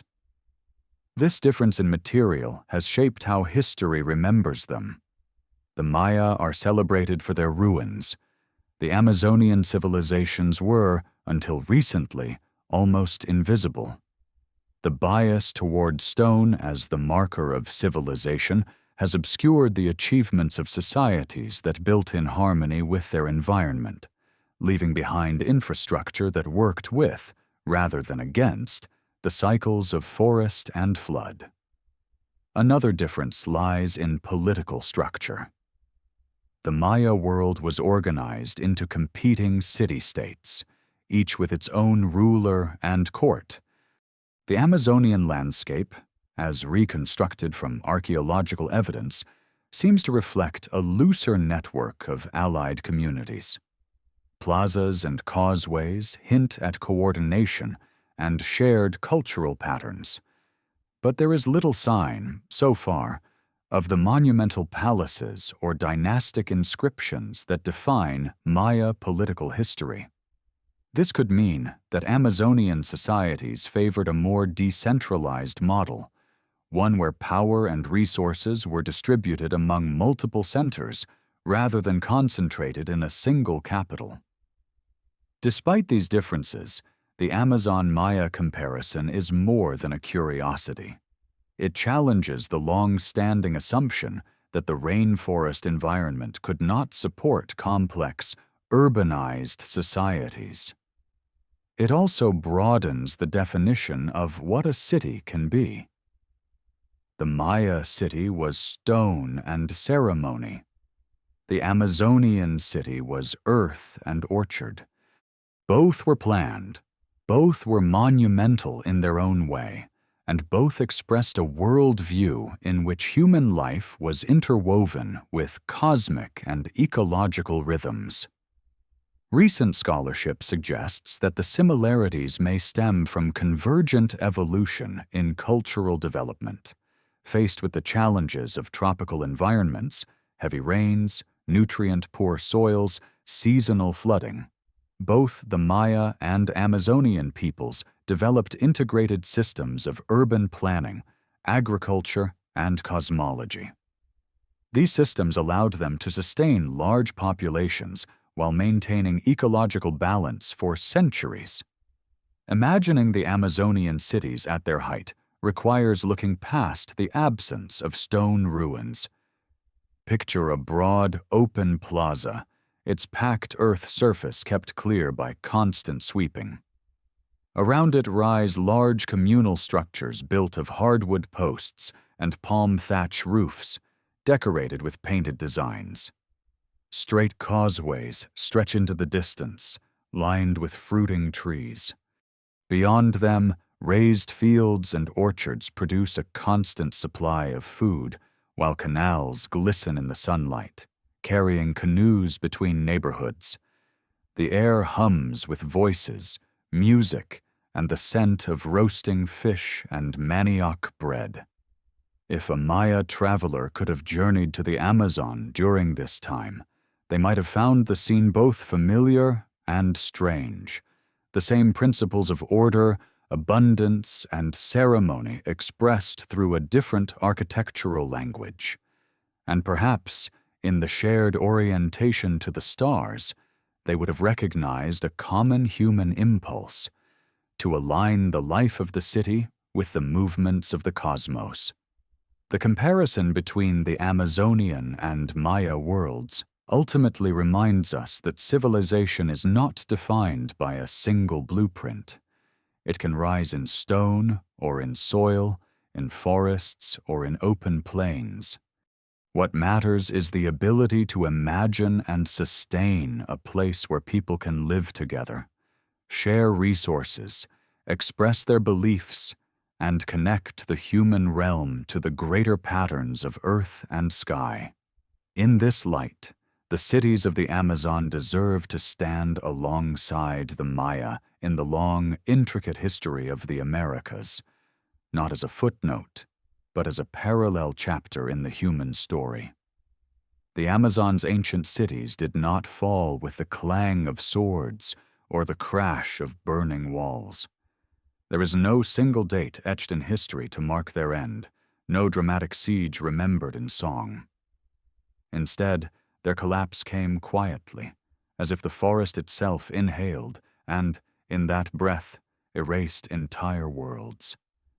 The silence was ecological as much as human, a vanishing that left no towering ruins, only subtle changes in the land, the soil, and the sounds of the night. For centuries after European contact, the prevailing explanation for the Amazon's apparent emptiness was environmental determinism, the belief that poor soils and relentless climate made it impossible for large, complex societies to survive here. But the evidence from terra preta, LiDAR-mapped geoglyphs, canals, and agricultural systems tells another story. These societies thrived here for centuries, perhaps millennia. Their disappearance cannot be explained by environmental limits alone. Many archaeologists now believe the turning point was epidemiological. The first wave of Old World diseases, smallpox, measles, influenza, likely reached deep into the Amazon long before most Europeans did. Pathogens traveled faster than ships, carried along river networks by trade and contact between communities. Populations with no prior exposure or immunity would have been devastated. Mortality estimates are staggering. Some scholars suggest up to 90% of the indigenous population of the Americas perished within a century of first contact. If this scale of loss is difficult to picture, consider the infrastructure required to maintain Amazonian landscapes. Raised fields, orchards, and canals demanded constant upkeep. Without regular clearing and repair, canals silt over, fields flood, and the jungle's seedlings take root in plazas within months. The Amazon is not static. It reclaims the abandoned with extraordinary speed. A single generation's absence can be enough to erase centuries of careful construction. Historical records hint at this transformation. When Gaspar de Carvajal traveled with Francisco de Orellana in 1542, he described continuous strings of large villages along the river, filled with thousands of people.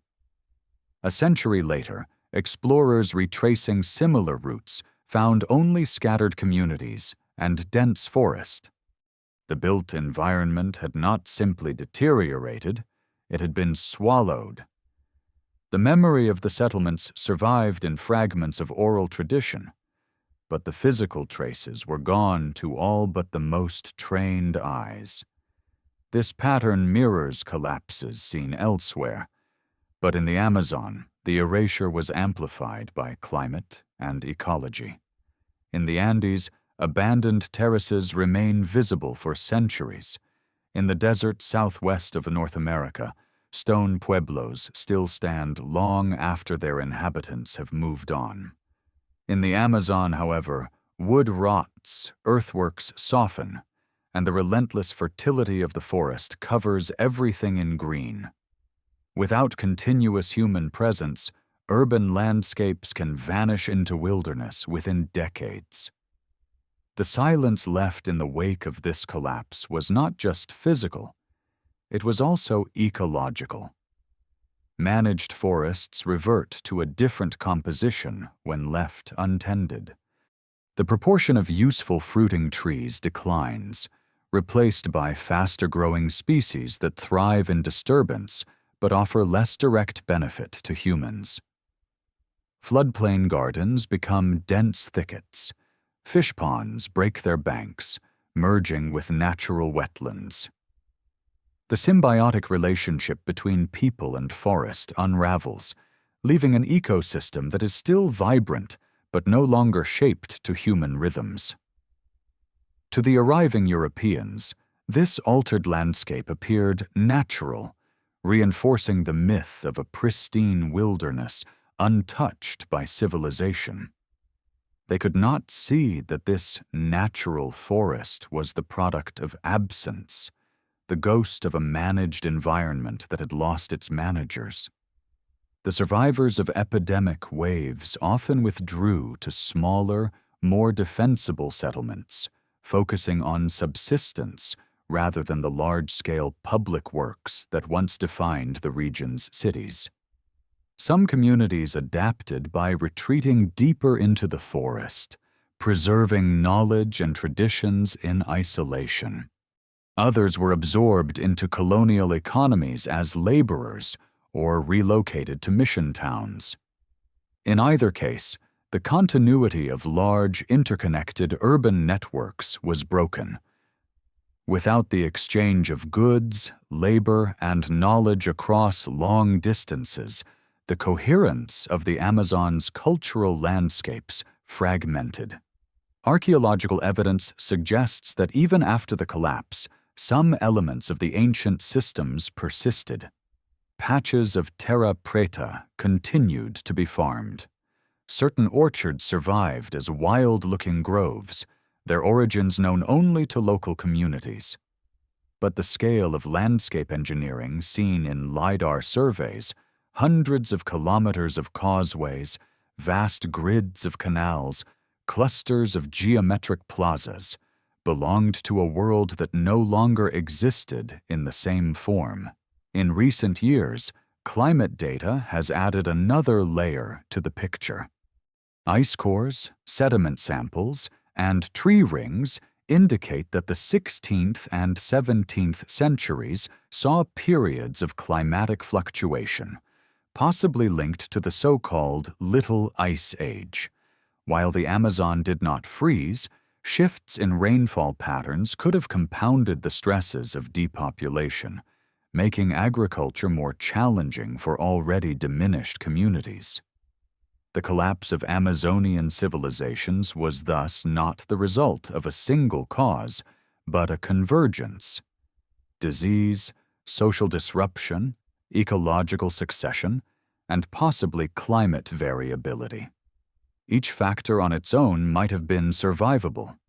Together, they dismantled the fabric of urban life.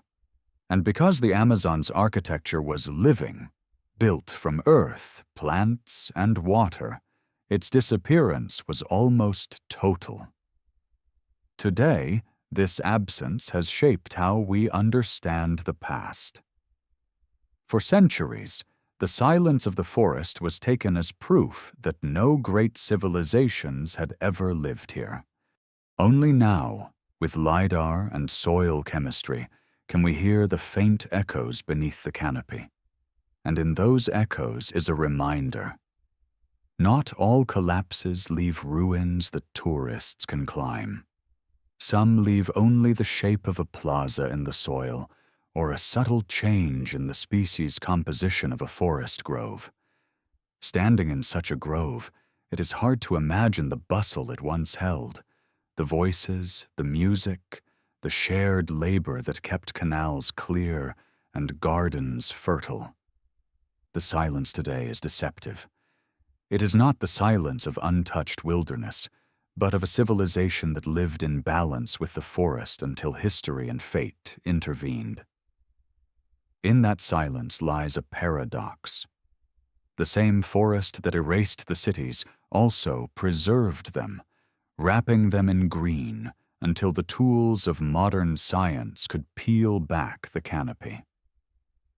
The collapse was real, but so was the endurance of the land's memory. And as we uncover more of that memory, the story of the Amazon shifts from one of absence to one of resilience.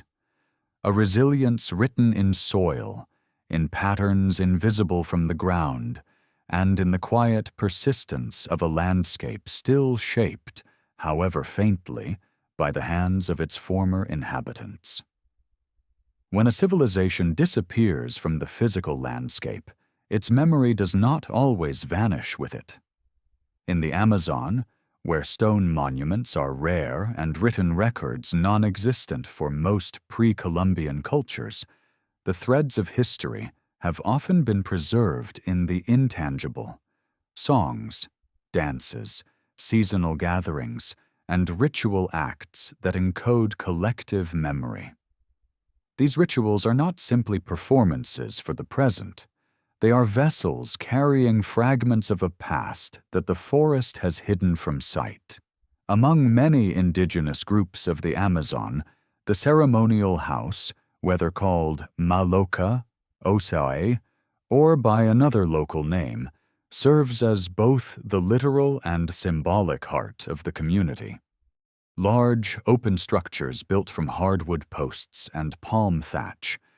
These houses are meeting halls, feasting grounds, and sacred spaces. Their architectural plan often reflects cosmological beliefs. The roof's arch representing the sky, the central post the axis of the world, and the entrance aligned to the sun's path. In some traditions, the ceremonial house is itself a living map of the universe, with specific posts or corners associated with particular ancestors, deities, or cardinal directions. Within these spaces, rituals mark the passage of time: harvest festivals, initiation rites, healing ceremonies, and seasonal dances tied to celestial events. Anthropologists have noted that even when the original purpose of a ritual is no longer fully explained by participants, its structure can preserve elements of older societal organization. The sequence of songs might reflect the order in which allied villages once paid tribute. The arrangement of dancers might mimic the layout of an ancient plaza. Myths recited during these gatherings often contain embedded references to real landscapes. A tale about a journey downriver to meet a people of the square house could be an echo of inter-village diplomacy in the era of the geometric earthworks. A story of a celestial jaguar crossing a path in the sky might preserve memory of astronomical alignments once marked by the entrances of ceremonial plazas.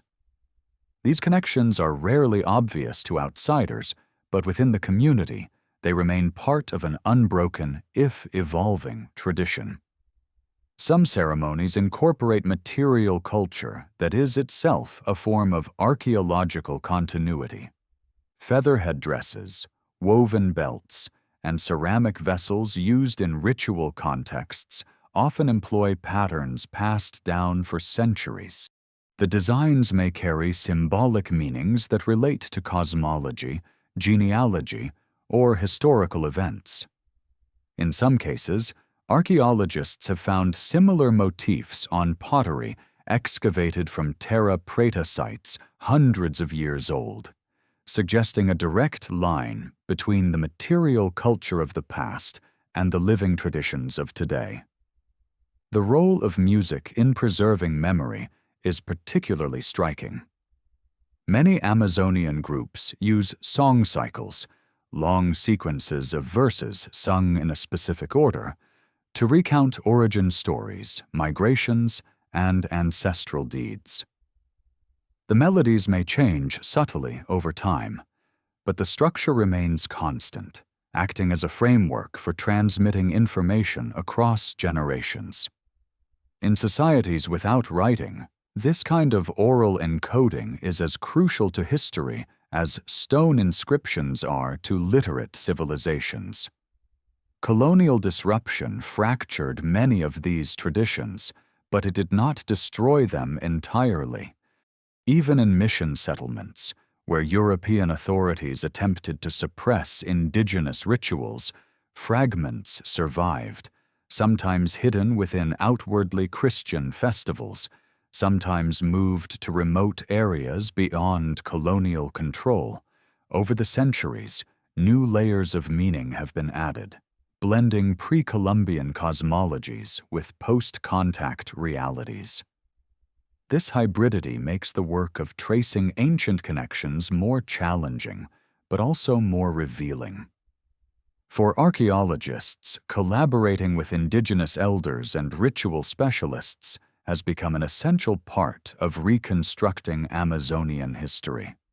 A mound or plaza visible in a LiDAR scan gains new dimensions when paired with local knowledge about ceremonial roots, seasonal gatherings, or ancestral narratives.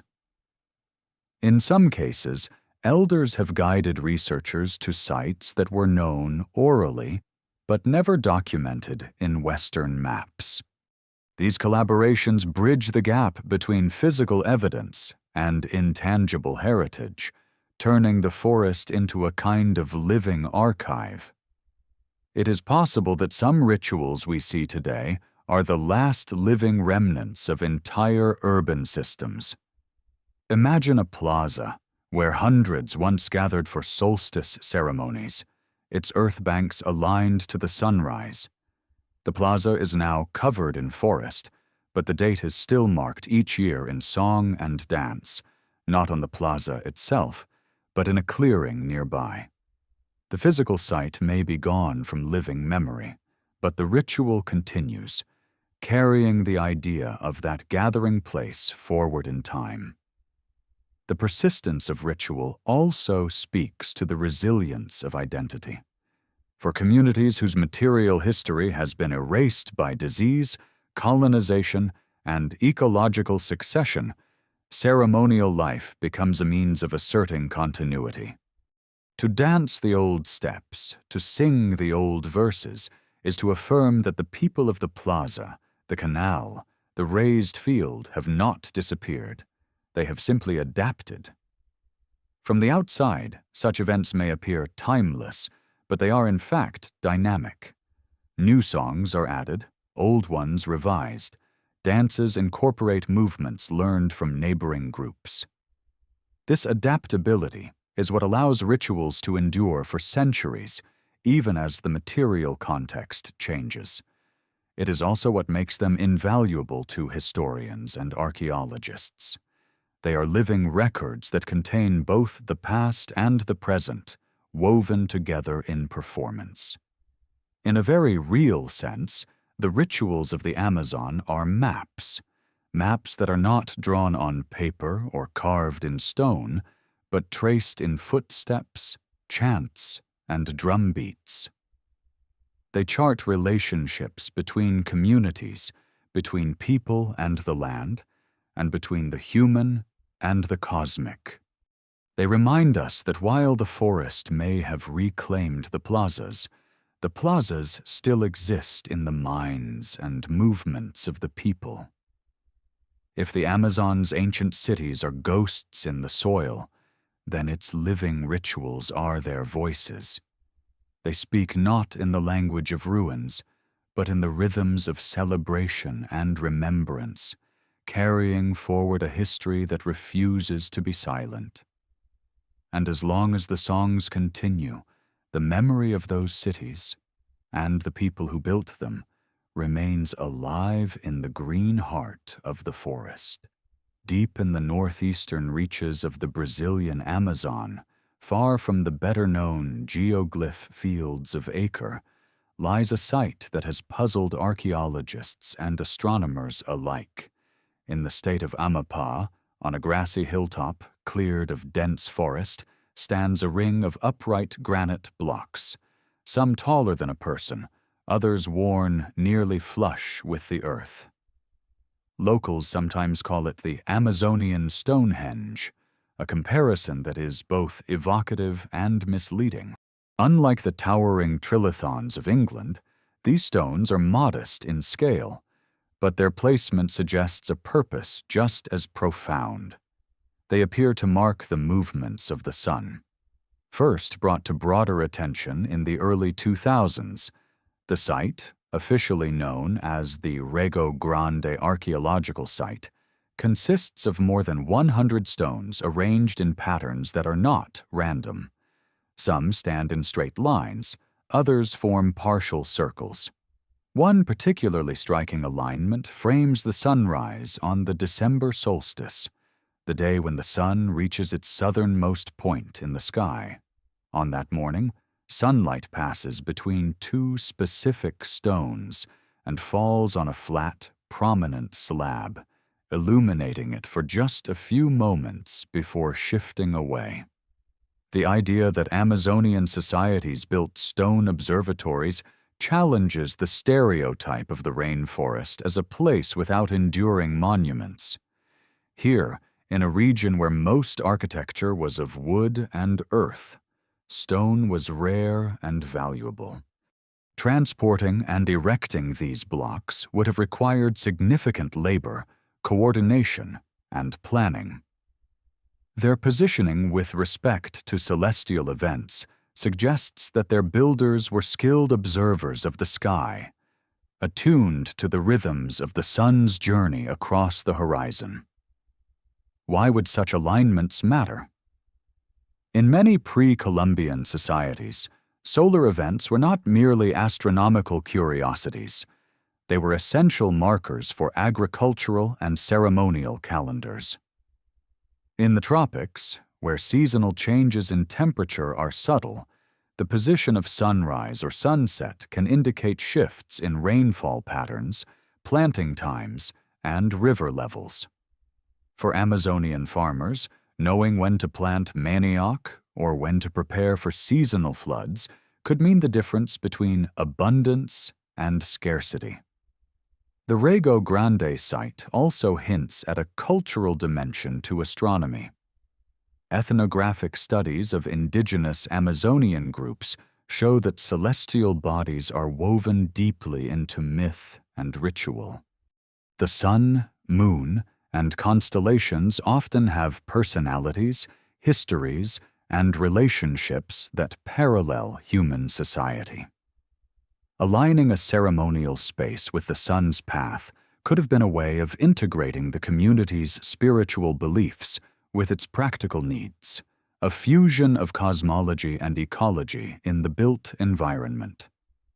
The stones themselves bear no inscriptions or carvings, at least none that have survived weathering and lichen.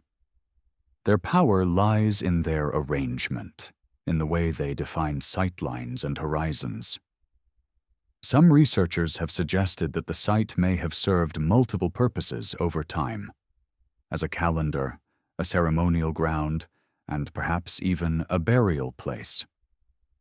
Excavations have uncovered pottery fragments and charcoal, evidence of fires that may have been part of ritual gatherings. It is tempting to draw comparisons to other megalithic traditions around the world, but the Rego Grande stones are best understood in their own context. They are not an anomaly. They are part of a broader pattern of Amazonian architecture that includes geometric earthworks, raised fields, and canals. What makes them unusual is their durability. They have survived where wood and earth have long since returned to the forest. The existence of such a site in Amapá raises intriguing questions about regional variation in Amazonian civilizations. Were stone monuments more common in areas where suitable rock was available? Could other alignments be hidden beneath the forest, unnoticed because stone is absent or has been quarried away?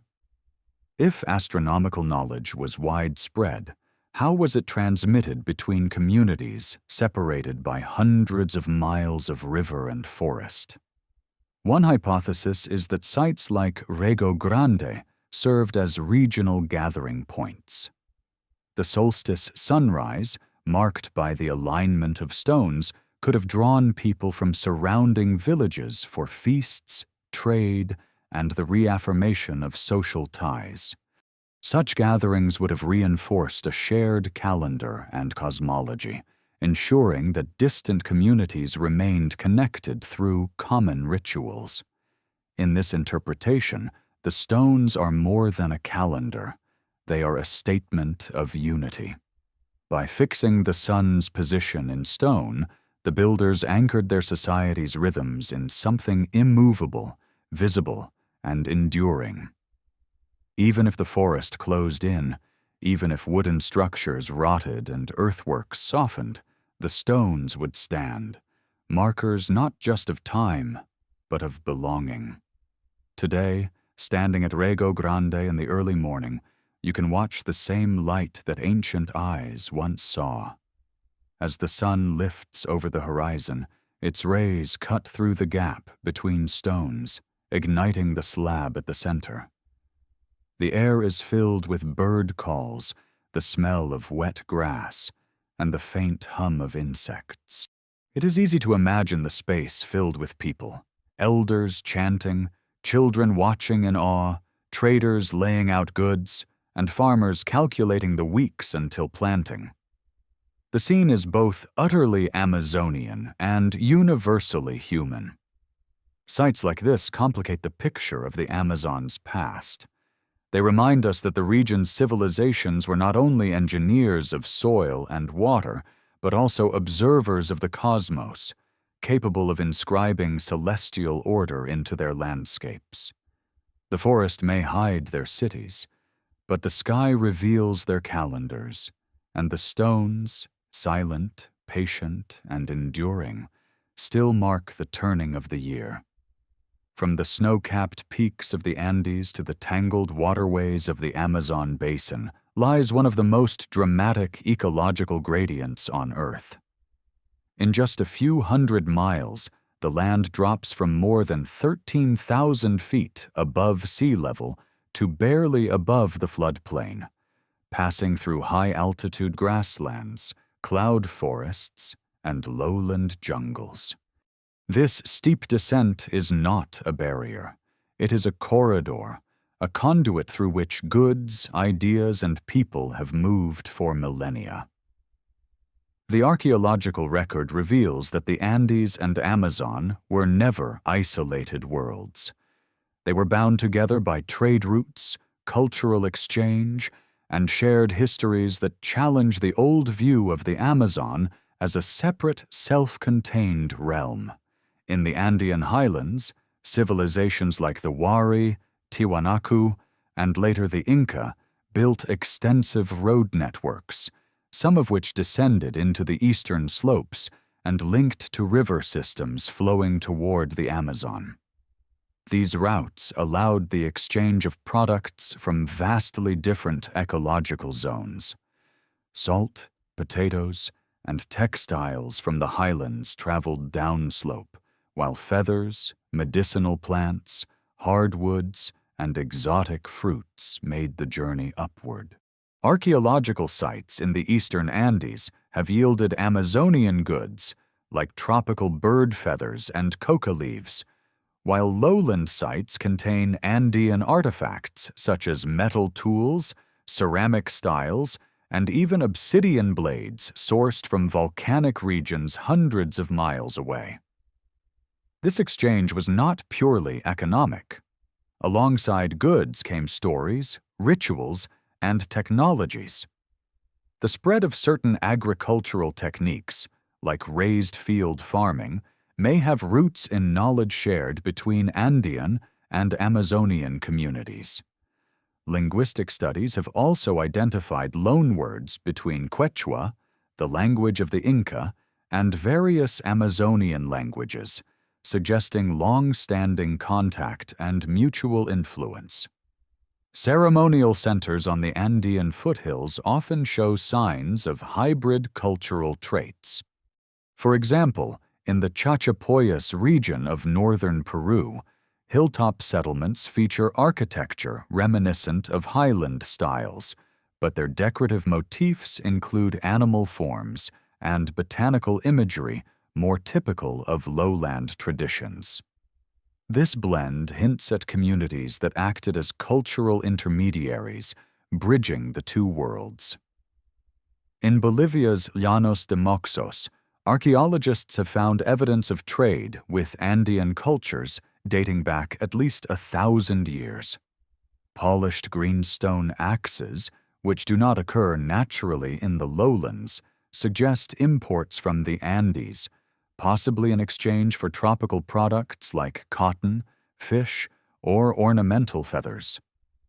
These goods may have traveled along a chain of exchanges, moving from hand to hand through intermediate communities rather than in a single direct journey.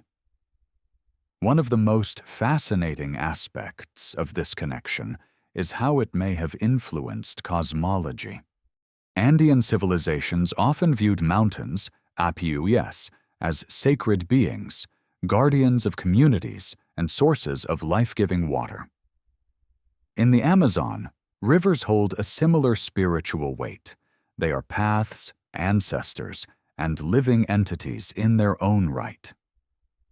When highland and lowland peoples interacted, they likely exchanged not only material goods, but also these powerful landscape-based beliefs. The result may have been a shared symbolic vocabulary, even if the specific myths differed. Some scholars suggest that the movement of people and ideas between Andes and Amazon could help explain the similarities in monumental planning. Plazas, causeways, and celestial alignments found in both regions. While it is unlikely that a single centralized authority controlled both spheres, the steady flow of knowledge over generations could have seeded parallel developments in architecture and urban planning. The Inca Empire, at its height in the 15th and 16th centuries, extended its influence deep into the eastern slopes. In regions like the Antisuyu, the Inca name for the eastern quarter of their empire, the state established fortified settlements, administrative centers, and farming terraces adapted to steep, wet terrain. Historical records from Spanish chroniclers mention Inca expeditions into the lowlands in search of coca, gold, and exotic bird feathers. Some of these ventures likely followed pre-existing trade routes, adapting them to imperial purposes. Yet the connection was not always harmonious. Highland incursions into the lowlands sometimes sparked conflict, as lowland groups resisted incorporation into Andean political systems. Oral traditions from certain Amazonian peoples tell of wars against mountain invaders, battles remembered not as episodes of conquest, but as moments of defiance. These accounts, though difficult to date, add depth to the archaeological evidence, reminding us that cultural exchange is often a mixture of cooperation and resistance. Modern mapping technologies have made it possible to trace some of these ancient connections in unprecedented detail. LiDAR surveys in the Andean foothills reveal settlement patterns that seem oriented toward major river corridors leading into the Amazon. Similarly, in the upper Amazon, certain clusters of earthworks appear positioned to take advantage of overland access to highland valleys. These spatial relationships suggest a network that was not random but intentionally structured to facilitate movement between ecological zones.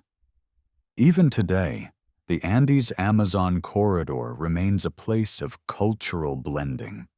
In towns along the eastern slopes, markets sell both highland potatoes and lowland fruits. Quechua words mix with indigenous lowland languages, and musical styles borrow rhythms and instruments from both traditions. This modern hybridity may be a faint echo of the much older entanglement between the two worlds.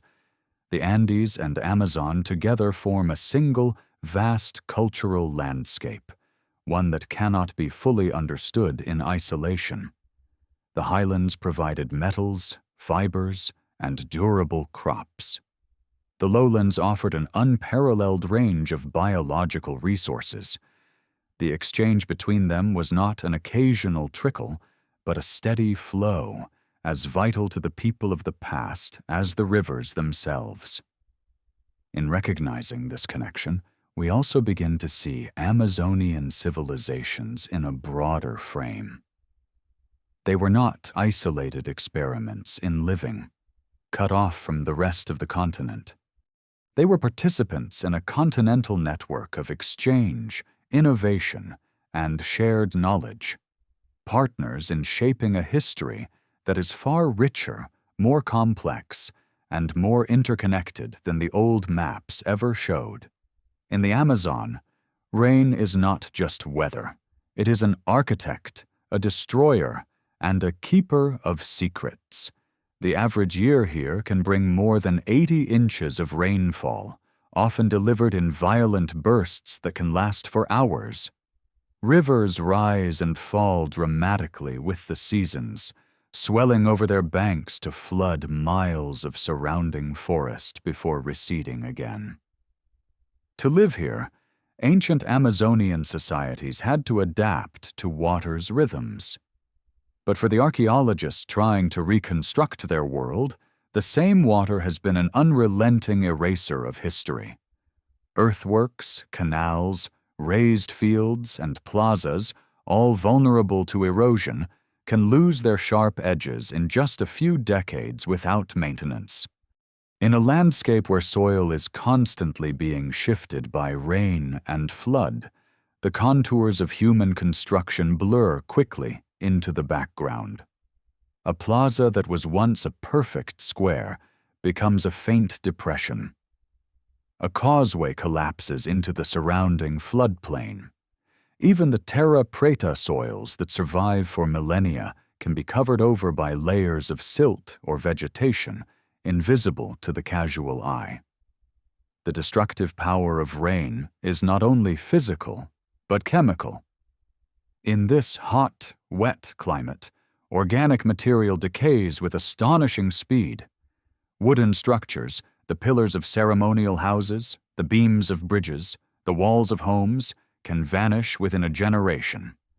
Cloth, fiber mats, and thatch roofs dissolve in months if left untended. Even bone can break down in the acidic soils, leaving few human remains to tell the story of who lived and died here. The forest floor becomes an archive that actively edits itself, favoring the survival of certain materials over others. This constant erasure has shaped both the reality and the perception of the Amazon's past. To early European explorers, the absence of stone ruins or massive standing architecture was taken as evidence that large-scale civilization had never existed here. What they did not see, what they could not have seen without aerial surveys, soil analysis, and modern excavation, was that the rain had already hidden much of what earlier generations had built. Yet the rain's role is not purely destructive. It is also part of what has preserved certain features until the present day. In many cases, the rapid regrowth of forest after abandonment created a protective cover over ancient earthworks, shielding them from the erosion that open landscapes would have suffered. In flooded areas, layers of sediment carried by the rain and rivers can bury archaeological sites under meters of alluvium, sealing them away like time capsules. This paradox, the rain as both destroyer and preserver, is one of the defining challenges of Amazonian archaeology. For ancient societies, managing rain was a matter of survival. Seasonal flooding was predictable in its timing, but not always in its scale. In some years, rivers might rise higher than expected, threatening fields and homes. In others, a weaker flood could leave planting zones dry. To cope, Amazonian engineers designed raised fields that stood above the floodwaters, channels that drained excess water into storage ponds, and embankments that kept entire neighborhoods dry during peak river stages. These systems turned the rain's volatility into an advantage, allowing multiple harvests and a steady supply of fish from controlled ponds. The rain also shaped social life. Ceremonies often coincided with seasonal changes, marking the transition from flood season to dry season. Oral traditions preserved in various Amazonian communities describe the rains as gifts or tests from ancestral spirits, linking weather patterns to moral and spiritual order. In some myths, excessive rain is a sign of imbalance, a warning to restore harmony between people and the land. But in times of collapse, especially following the population declines after European contact, the loss of coordinated maintenance meant that rain became the forest's ally in reclaiming human spaces. Canals clogged with silt, raised fields eroded, and waterlogged areas became breeding grounds for plants that rapidly transformed the landscape. Within decades, an engineered wetland could revert to a wild swamp. Within a century, the outlines of plazas and causeways could be nearly invisible beneath the trees. For archaeologists today, the rain imposes strict limits on excavation.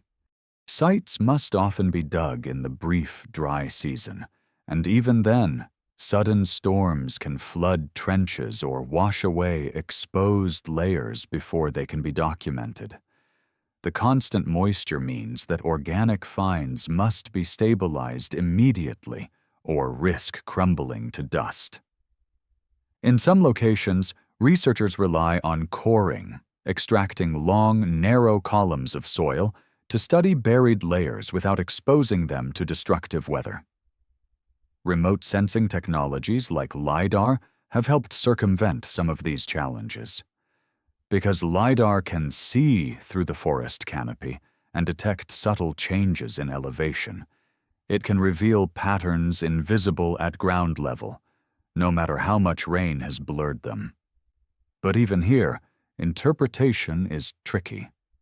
A faint mound might be an ancient plaza, or it might be the natural result of sediment deposition during centuries of seasonal floods.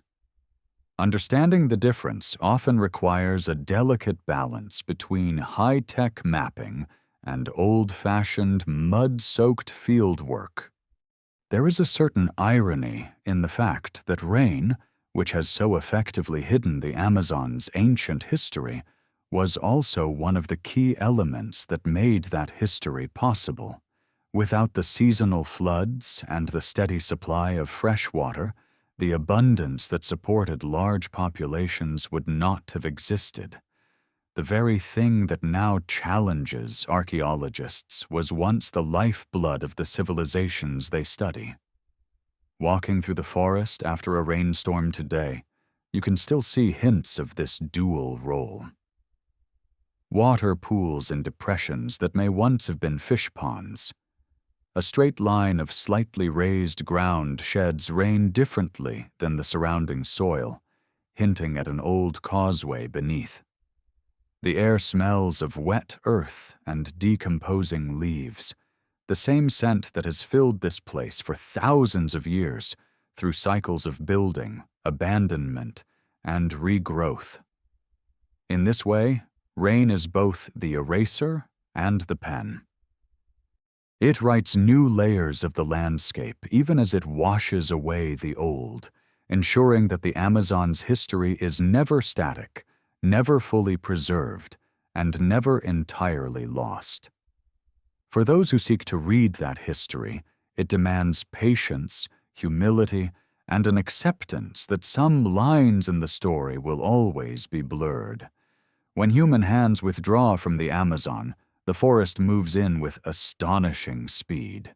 It begins quietly, almost imperceptibly, a sprout in a crack, a vine creeping along a wall, a seed dropped by a passing bird into the corner of an abandoned plaza.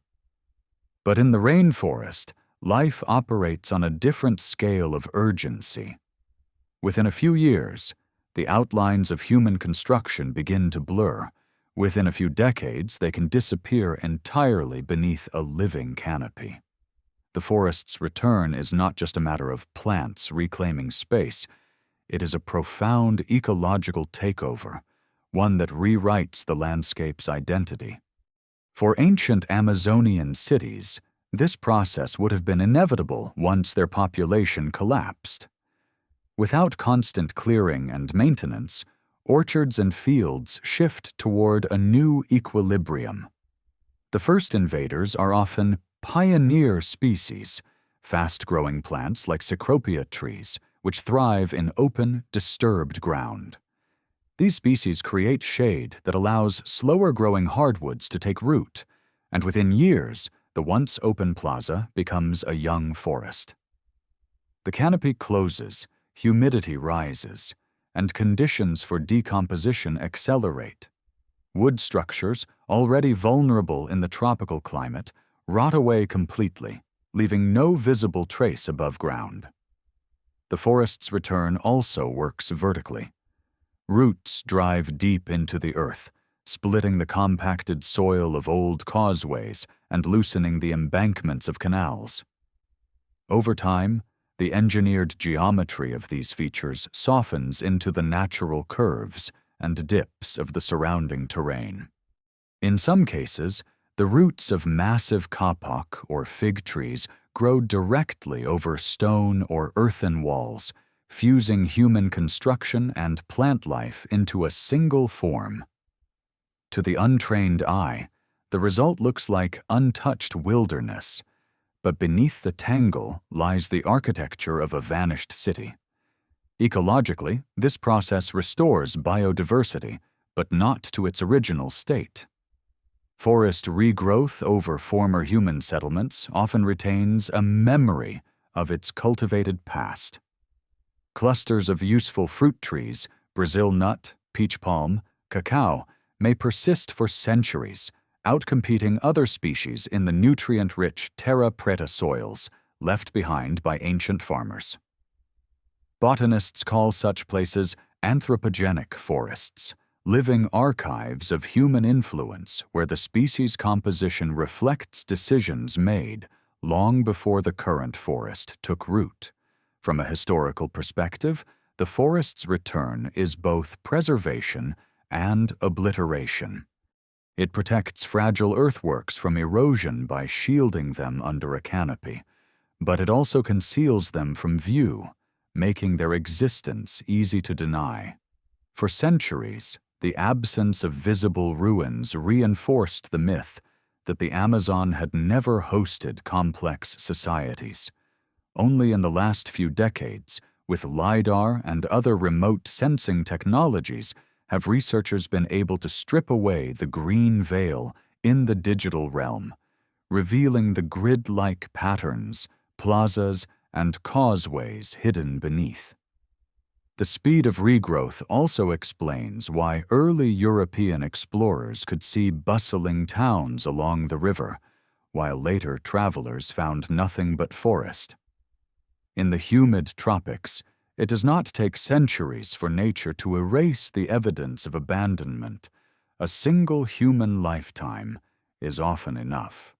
By the time the next wave of explorers passed through, the cities had already been absorbed, their plazas reduced to subtle rises in the ground, their causeways to faint ridges in the vegetation.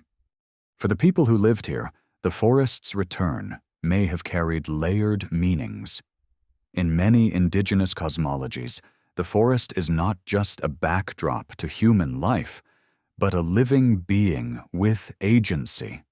It can give and it can take back. Abandonment, whether forced by disease, conflict, or environmental change, might have been understood not simply as loss, but as a transition, a return of the land to the guardianship of the non-human world. Myths from several Amazonian cultures speak of ancestral cities swallowed by vegetation as a form of protection, hidden from outsiders until the right time to re-emerge. The forest's power to reclaim is not unique to the Amazon, but nowhere else on Earth does it happen with such speed and completeness. In temperate regions, abandoned farmland may take decades to revert to mature forest. Here, the cycle can begin within a single rainy season. Vines and lianas use the trunks of pioneer trees as scaffolding, reaching the canopy in a matter of months. Epiphytes, plants that live on other plants, colonize branches, adding weight and complexity to the growing forest structure.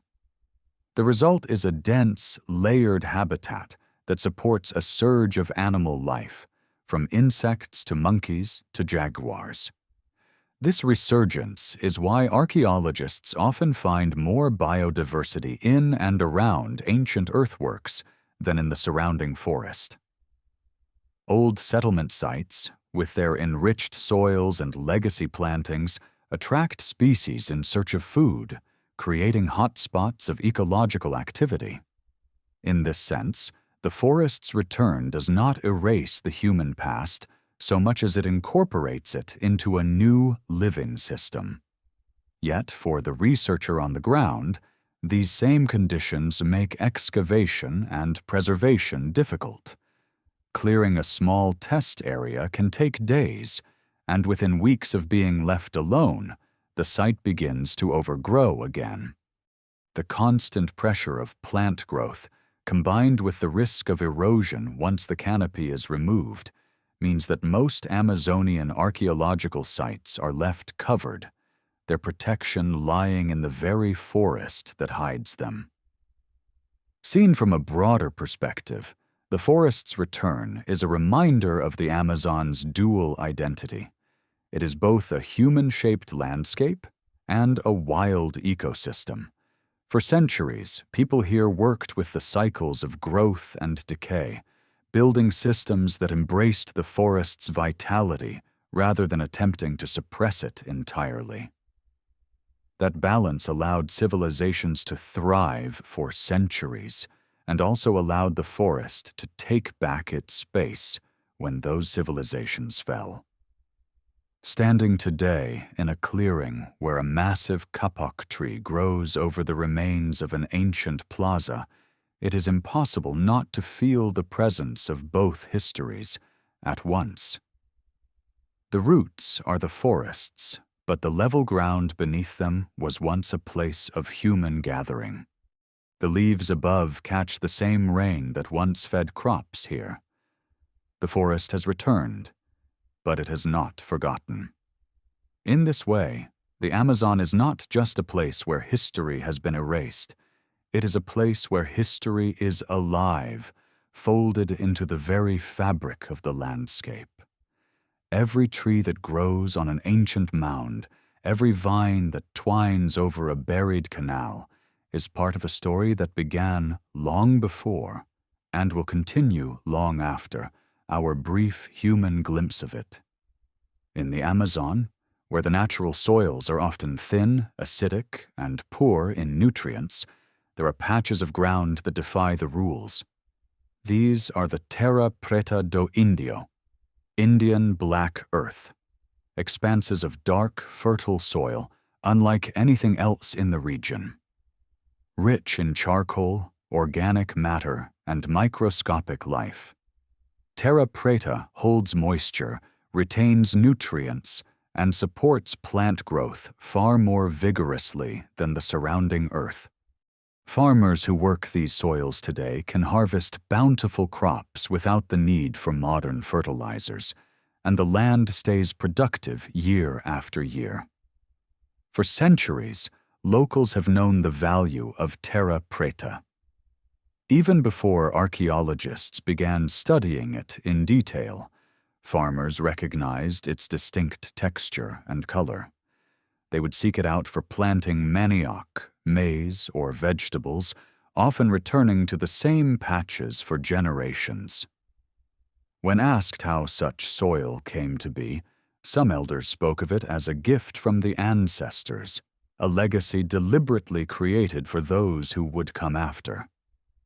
Modern science has confirmed that Terra Preta is anthropogenic, the result of human activity. Soil analysis shows high levels of stable carbon in the form of biochar, a type of charcoal created by burning organic material at low temperatures in low oxygen conditions. Mixed with food scraps, fish bones, shells, and composted plant matter, this biochar creates a microenvironment that supports beneficial microbes and earthworms. The result is a soil that not only resists nutrient loss from heavy rains, but also improves over time. Radiocarbon dating of Terra Preta layers has revealed that many are over 2,000 years old, and some are even older. These soils are found near ancient settlement sites, along river bluffs, and sometimes in areas that today are far from major habitation. Their distribution hints at a pre-Columbian population that was both widespread and agriculturally intensive, capable of transforming the very ground beneath their feet into a long-term resource. The scale of these modifications is staggering. In some regions, Terra Preta patches cover dozens of acres. In others, they form a network of smaller, strategically placed fields that may have been rotated or managed in cycles. The work of creating such soil would have been immense, gathering biomass, burning it under controlled conditions, mixing it into the earth, and tending it over years. This was not an accidental byproduct of campfires or household waste. It was a deliberate technology of soil engineering. What is most remarkable is that Terra Preta remains fertile for centuries without additional inputs. The biochar acts like a sponge, holding on to nutrients and moisture while providing habitat for microscopic life that continually recycles organic material. Modern farmers sometimes dig into old Terra Preta pits to transport the soil to new fields, spreading its productivity further, a testament to its enduring value. For archaeologists, terra preta is more than just an agricultural resource. It is a map. Its presence often indicates the location of ancient settlements, even when no other visible remains are present. The dark soil may contain pottery shards, charcoal fragments, and other artifacts that help date and contextualize the site. In places where the forest has long since reclaimed the land, terra preta is one of the few surviving signatures of human habitation. The existence of this soil also forces a reevaluation of the Amazon's history. For decades, scholars assumed that the poor natural soils limited the size and permanence of pre-Columbian settlements. Terra preta tells a different story. People here developed a sustainable, scalable method of boosting soil fertility, enabling larger, more stable communities than previously imagined. This technology would have allowed for surplus food production, supporting craft specialization, long-distance trade, and the construction of monumental earthworks. In recent years, scientists and farmers outside the Amazon have taken a keen interest in terra preta for another reason: its potential role in addressing modern climate change. Biochar is not only a soil enhancer, but also a carbon sink, locking carbon into the ground for hundreds or even thousands of years. Agricultural projects in Africa, Asia, and North America are experimenting with biochar-based soil amendments inspired by Amazonian practices, aiming to improve yields while sequestering atmospheric carbon. This modern revival adds an unexpected dimension to the legacy of terra preta. A technology developed by indigenous Amazonian societies to feed their communities might now help feed the planet and mitigate the climate crisis. The irony is profound. The same global forces that threaten the Amazon today, from deforestation to carbon emissions, might be partly countered by a wisdom drawn from its ancient past. Yet even as scientists study terra preta, many of its cultural dimensions remain poorly understood. How was the knowledge of its creation transmitted? Did different communities have distinct recipes or techniques? Were certain soils reserved for specific crops, ceremonies, or elite use? These questions linger, in part because the people who developed the technology left no written records, and the oral traditions that might have preserved the details have been fragmented by centuries of disruption. Still, the terra preta speaks in its own way.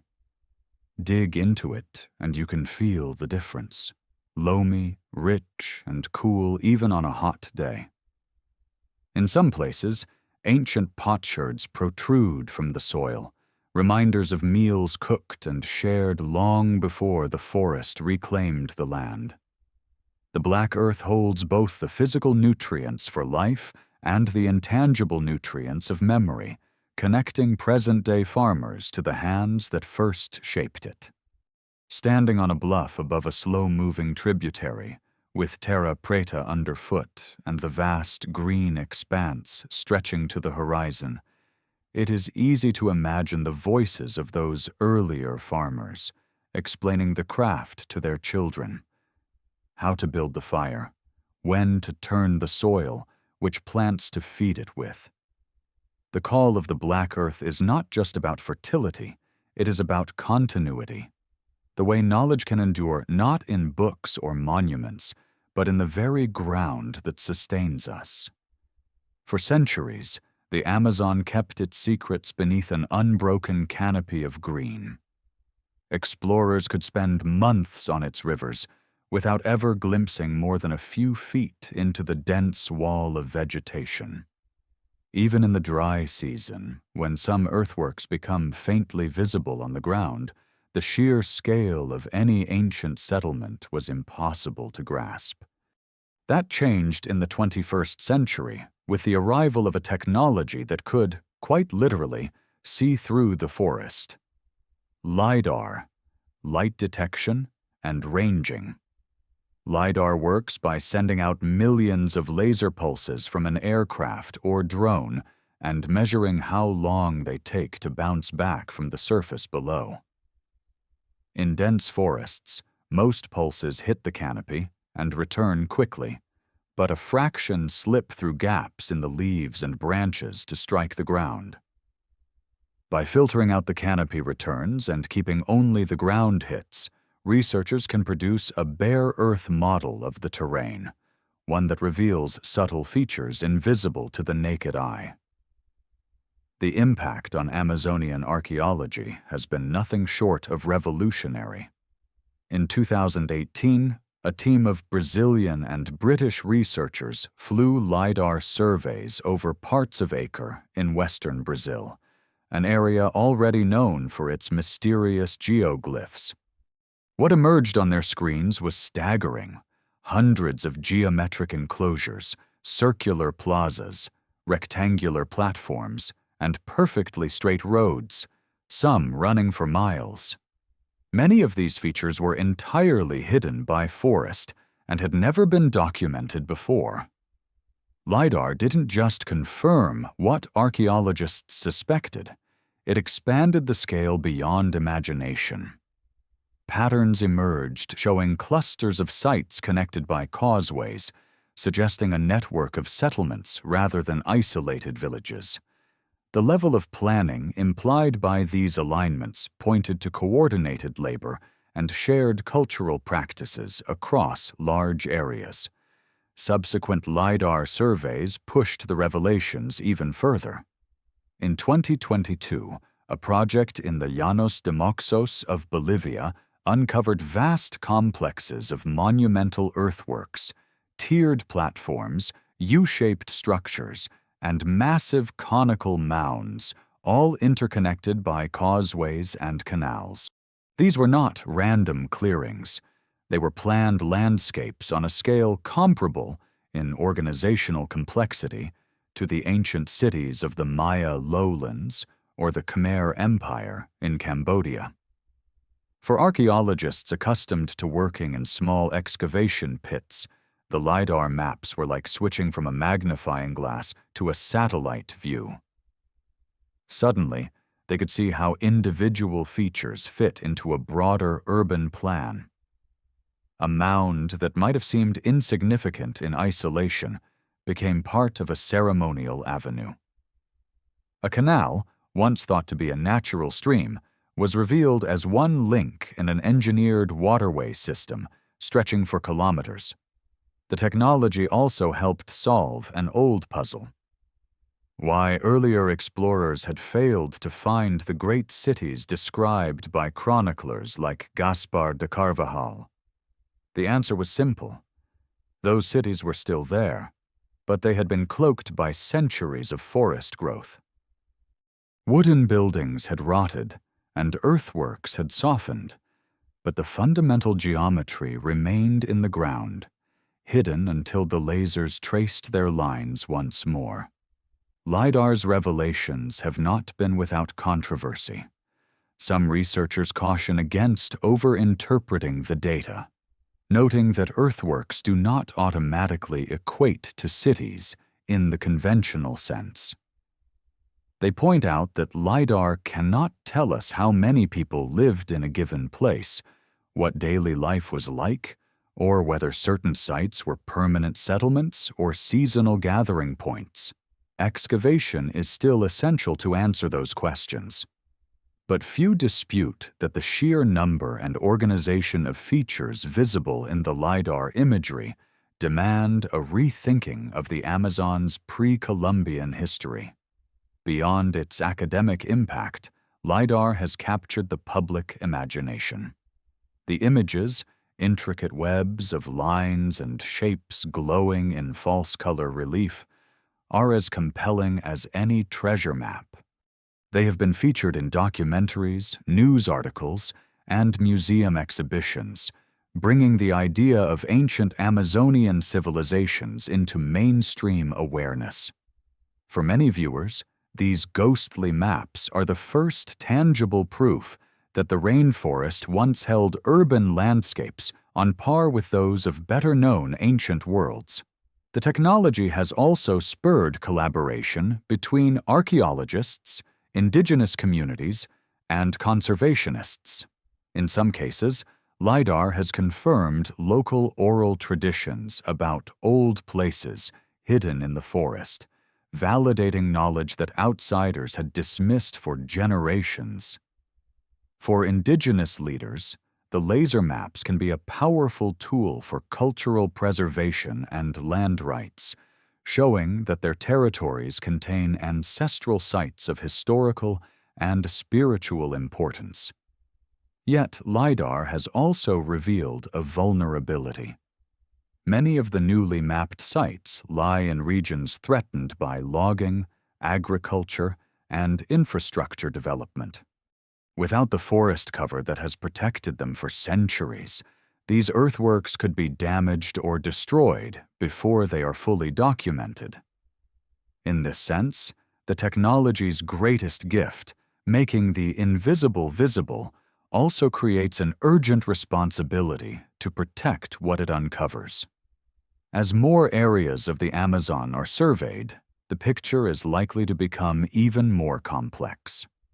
Early LiDAR projects have covered only a fraction of the basin, focusing on regions with prior hints of archaeological features.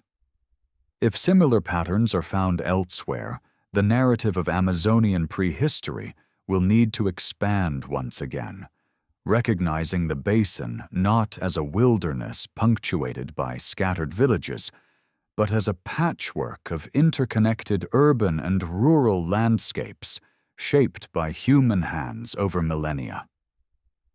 Standing in the forest today, you might see nothing but green in every direction. But with LiDAR's ghost map in your mind, you begin to notice things. A subtle rise where a platform once stood, a perfectly straight ridge vanishing into the undergrowth, a slight depression that follows a line toward a distant bluff. The forest hasn't changed, only your vision has. And in that shift lies the true power of LiDAR, not just in revealing the past, but in teaching us to see the present differently.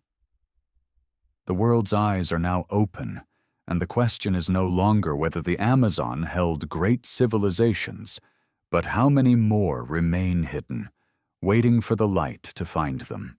In recent years, few public figures have stirred as much debate over the Amazon's past as writer and broadcaster Graham Hancock.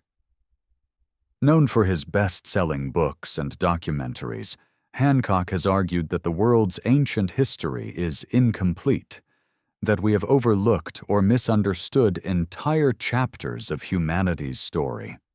When it comes to the Amazon, his hypothesis is both provocative and polarizing, that this rainforest may have been home to an advanced, interconnected civilization thousands of years older than the timeline accepted by mainstream archaeology. Hancock's view draws on several strands of evidence that, in isolation, are widely acknowledged by scholars. He points to the vast geoglyphs of Acre, the monumental earthworks of the Llanos de Moxos, the fertile Terra Preta soils, and the sheer scale of LiDAR-detected settlement patterns as proof that the Amazon's ancient societies were not scattered, subsistence-level groups, but sophisticated engineers of their environment. Where he parts ways with most academics is in suggesting that these civilizations could be the remnants, or descendants, of an even older culture, one that might have been destroyed in a global cataclysm near the end of the last ice age, around 12,800 years ago. This idea connects to the Younger Dryas impact hypothesis, a controversial theory that a comet or asteroid strike triggered dramatic climate shifts, leading to the collapse of large animal populations and possibly early human cultures. While the Younger Dryas is a recognized climatic event, the cause remains disputed. Hancock argues that if an advanced society had existed before this upheaval, its survivors might have carried fragments of their knowledge into later civilizations, including those of the Amazon. Critics of Hancock note that while the Amazon's archaeological record is increasingly rich, the securely dated evidence for monumental earthworks and urban-scale settlements so far points to the late Holocene, mostly between 1250 and 1500 CE. They caution that there is no direct material proof linking Amazonian cultures to a lost Ice Age civilization. Hancock, however, counters that the rainforest's destructive environment means much older evidence could have been erased or buried beyond reach. In his view, the absence of proof is not proof of absence, especially in a region where centuries of forest growth can conceal even relatively recent sites. One of Hancock's more intriguing points concerns terra preta. He notes that the scale of its distribution, along with its enduring fertility, suggests a deep understanding of ecological engineering that could have been inherited from much earlier traditions. While most soil scientists date terra preta creation to within the last few thousand years, Hancock speculates that its underlying principles could be far older, passed down through oral traditions or adaptive reuse. Hancock's hypothesis also places the Amazon within a broader global pattern. He draws parallels between the river basin's engineered landscapes and other ancient hydraulic civilizations, the canal-fed fields of Angkor, the raised causeways of the Maya, and the irrigated valleys of ancient Mesopotamia. In his narrative, these similarities hint at a shared legacy of knowledge rather than entirely independent invention. Mainstream archaeologists generally attribute such parallels to convergent cultural evolution, different societies arriving at similar solutions to environmental challenges, but Hancock sees them as possible fingerprints of a common origin. The appeal of Hancock's Amazon hypothesis is not just in its grand claims, but in the way it reframes the rainforest itself. Rather than a wilderness barely touched by humanity, the Amazon becomes a stage on which one of the planet's great, forgotten experiments in civilization once played out. His work has helped popularize recent scientific findings for a global audience, drawing attention to LiDAR discoveries, the complexity of Amazonian agriculture, and the fragility of the surviving archaeological record. However, this popularization comes at a cost. The line between evidence and speculation can blur. Archaeologists who have spent decades mapping and excavating Amazonian sites often express frustration that Hancock's narratives leap beyond what the data can support. They worry that associating the region's rich but relatively recent archaeological heritage with a speculative Ice Age civilization risks overshadowing the achievements of the actual people who lived here in the last 2 millennia. Yet even among his critics, there is acknowledgement that Hancock has forced a broader conversation. His insistence that the Amazon deserves a place in the global story of ancient civilizations has pushed both the public and some researchers to reconsider old assumptions. Whether one accepts his Ice Age premise or not, his work has brought unprecedented attention to the fact that this rainforest's history is still being written, and that much of it remains hidden beneath the canopy. For indigenous leaders, the debate is more than academic. If the Amazon is recognized globally as the site of monumental ancient achievements, it strengthens arguments for the protection of their territories. Hancock's spotlight, though controversial, can be a tool for defending both cultural heritage and the forest itself. In interviews, some community members have expressed cautious interest in the idea that their ancestors were part of a vast, ancient network, though they emphasize that their identity is rooted in continuous traditions, not in speculative links to a lost world. Walking through a modern Amazonian village today, with terra preta fields just beyond the houses and the forest pressing in at the edges, it is possible to imagine how such a place might have looked centuries or even millennia ago. Whether one envisions it as part of a late medieval network of cities or as a remnant of something far older, the effect is the same. The land feels layered, alive with unseen histories. Hancock's hypothesis invites us to consider those layers not as isolated events, but as chapters in a much longer story whose opening pages have yet to be found. The truth, as it stands, remains elusive. The Amazon offers tantalizing clues, but no definitive answer to the question Hancock poses. What is certain is that the forest still holds more than we have uncovered, and every new discovery, whether it confirms or challenges his vision, adds depth to the story of one of humanity's most extraordinary landscapes. At dawn, the Amazon breathes in slow, deliberate waves. Mist rises from the canopy, curling in pale ribbons that catch the first thin light filtering between leaves the size of shields. The river, dark as polished obsidian, reflects the shifting sky, each ripple carrying fragments of shadowed trees and pale clouds. Somewhere, far beyond sight, a howler monkey calls, deep, resonant, almost human, and the forest answers with 1,000 smaller voices. It is a chorus that has sung for millennia, through ages of human triumph and retreat, through seasons when plazas echoed with footsteps, and seasons when the same plazas fell silent beneath roots and vines. Beneath your feet, the soil is not just soil. It is memory. A thin crust of leaf litter conceals terra preta, black and cool, scattered with flecks of pottery too worn to hold form, but not yet broken to dust. In this place, every footstep presses on layers of time, the ash of ancient hearths, the compressed floors of long-forgotten houses, the slow accumulation of forest loam that has blurred their edges. The people who lived here are gone, but their imprint remains, stitched into the very chemistry of the ground. Stand still long enough, and you begin to note its patterns in the chaos.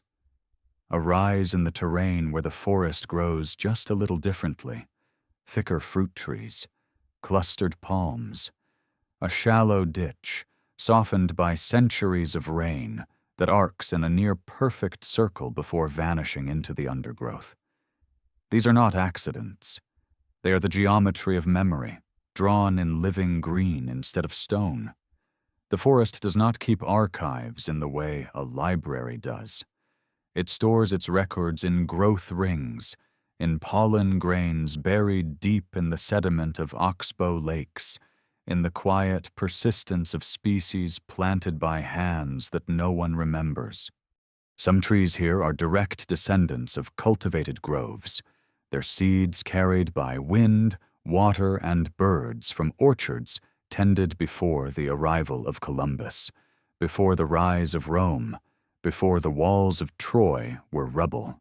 In their DNA, there is a faint echo of deliberate choice. The air is heavy with the smell of damp earth and the faint metallic tang of decaying vegetation. Somewhere close, a line of leafcutter ants is moving across the forest floor, carrying fragments of green in a silent parade. They march over a low mound without hesitation, unaware that the earth beneath them was once shaped by human hands into the foundation of a building. Life here does not pause to contemplate the past. It grows over it, around it, through it. In some indigenous traditions, the forest is not simply a backdrop to human life, but a participant, a being with its own cycles of awareness. It can conceal, it can reveal, and it can choose when to do either. To walk through it is to enter a space where time folds in on itself, where yesterday and 1,000 years ago can feel equally close. You cannot force its secrets. You can only learn to listen for the moments when they surface. The river bends ahead, and in the bend there is a sandbar. For a moment, the canopy opens, and you can see the sky. A scarlet macaw passes overhead, its wings catching the sun, its call sharp against the muted background hum. In the open air, the scale of the forest becomes almost incomprehensible, an unbroken horizon in every direction. Somewhere within that green immensity are the ghost lines of roads that ran straight for miles, plazas where market stalls once stood, ceremonial mounds aligned to the solstice. You will not see them from here, but knowing they exist changes the way you look. LiDAR images, museum reconstructions, and academic maps can trace the outlines, but they cannot replicate the sensation of standing here, feeling the forest's slow respiration, knowing that it holds its history close. The ground underfoot is neither empty nor fully known. It is a place between past and present, between erasure and endurance. You leave the sandbar and step back into the shadowed undergrowth. The light dims, leaves brush against your shoulders.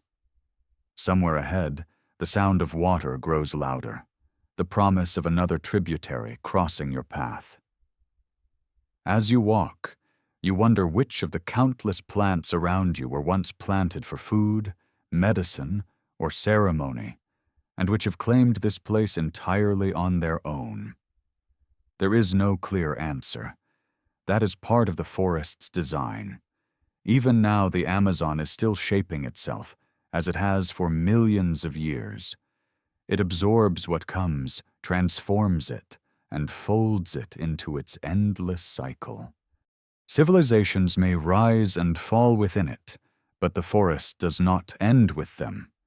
It remembers them in the way moss remembers the stone it covers, not in sharp detail, but in form, in presence, in the way it alters the shape of what lies beneath. The day advances. Light shifts. The voices of the forest change tone. Somewhere deep within the canopy, far from any visible trace of human life, a root pushes deeper into the earth, winding through a layer of charcoal laid down by hands no one will ever know. A seed drops, takes hold in the enriched soil, and begins to grow. The forest remembers, not in words, not in stories, but in the quiet persistence of life.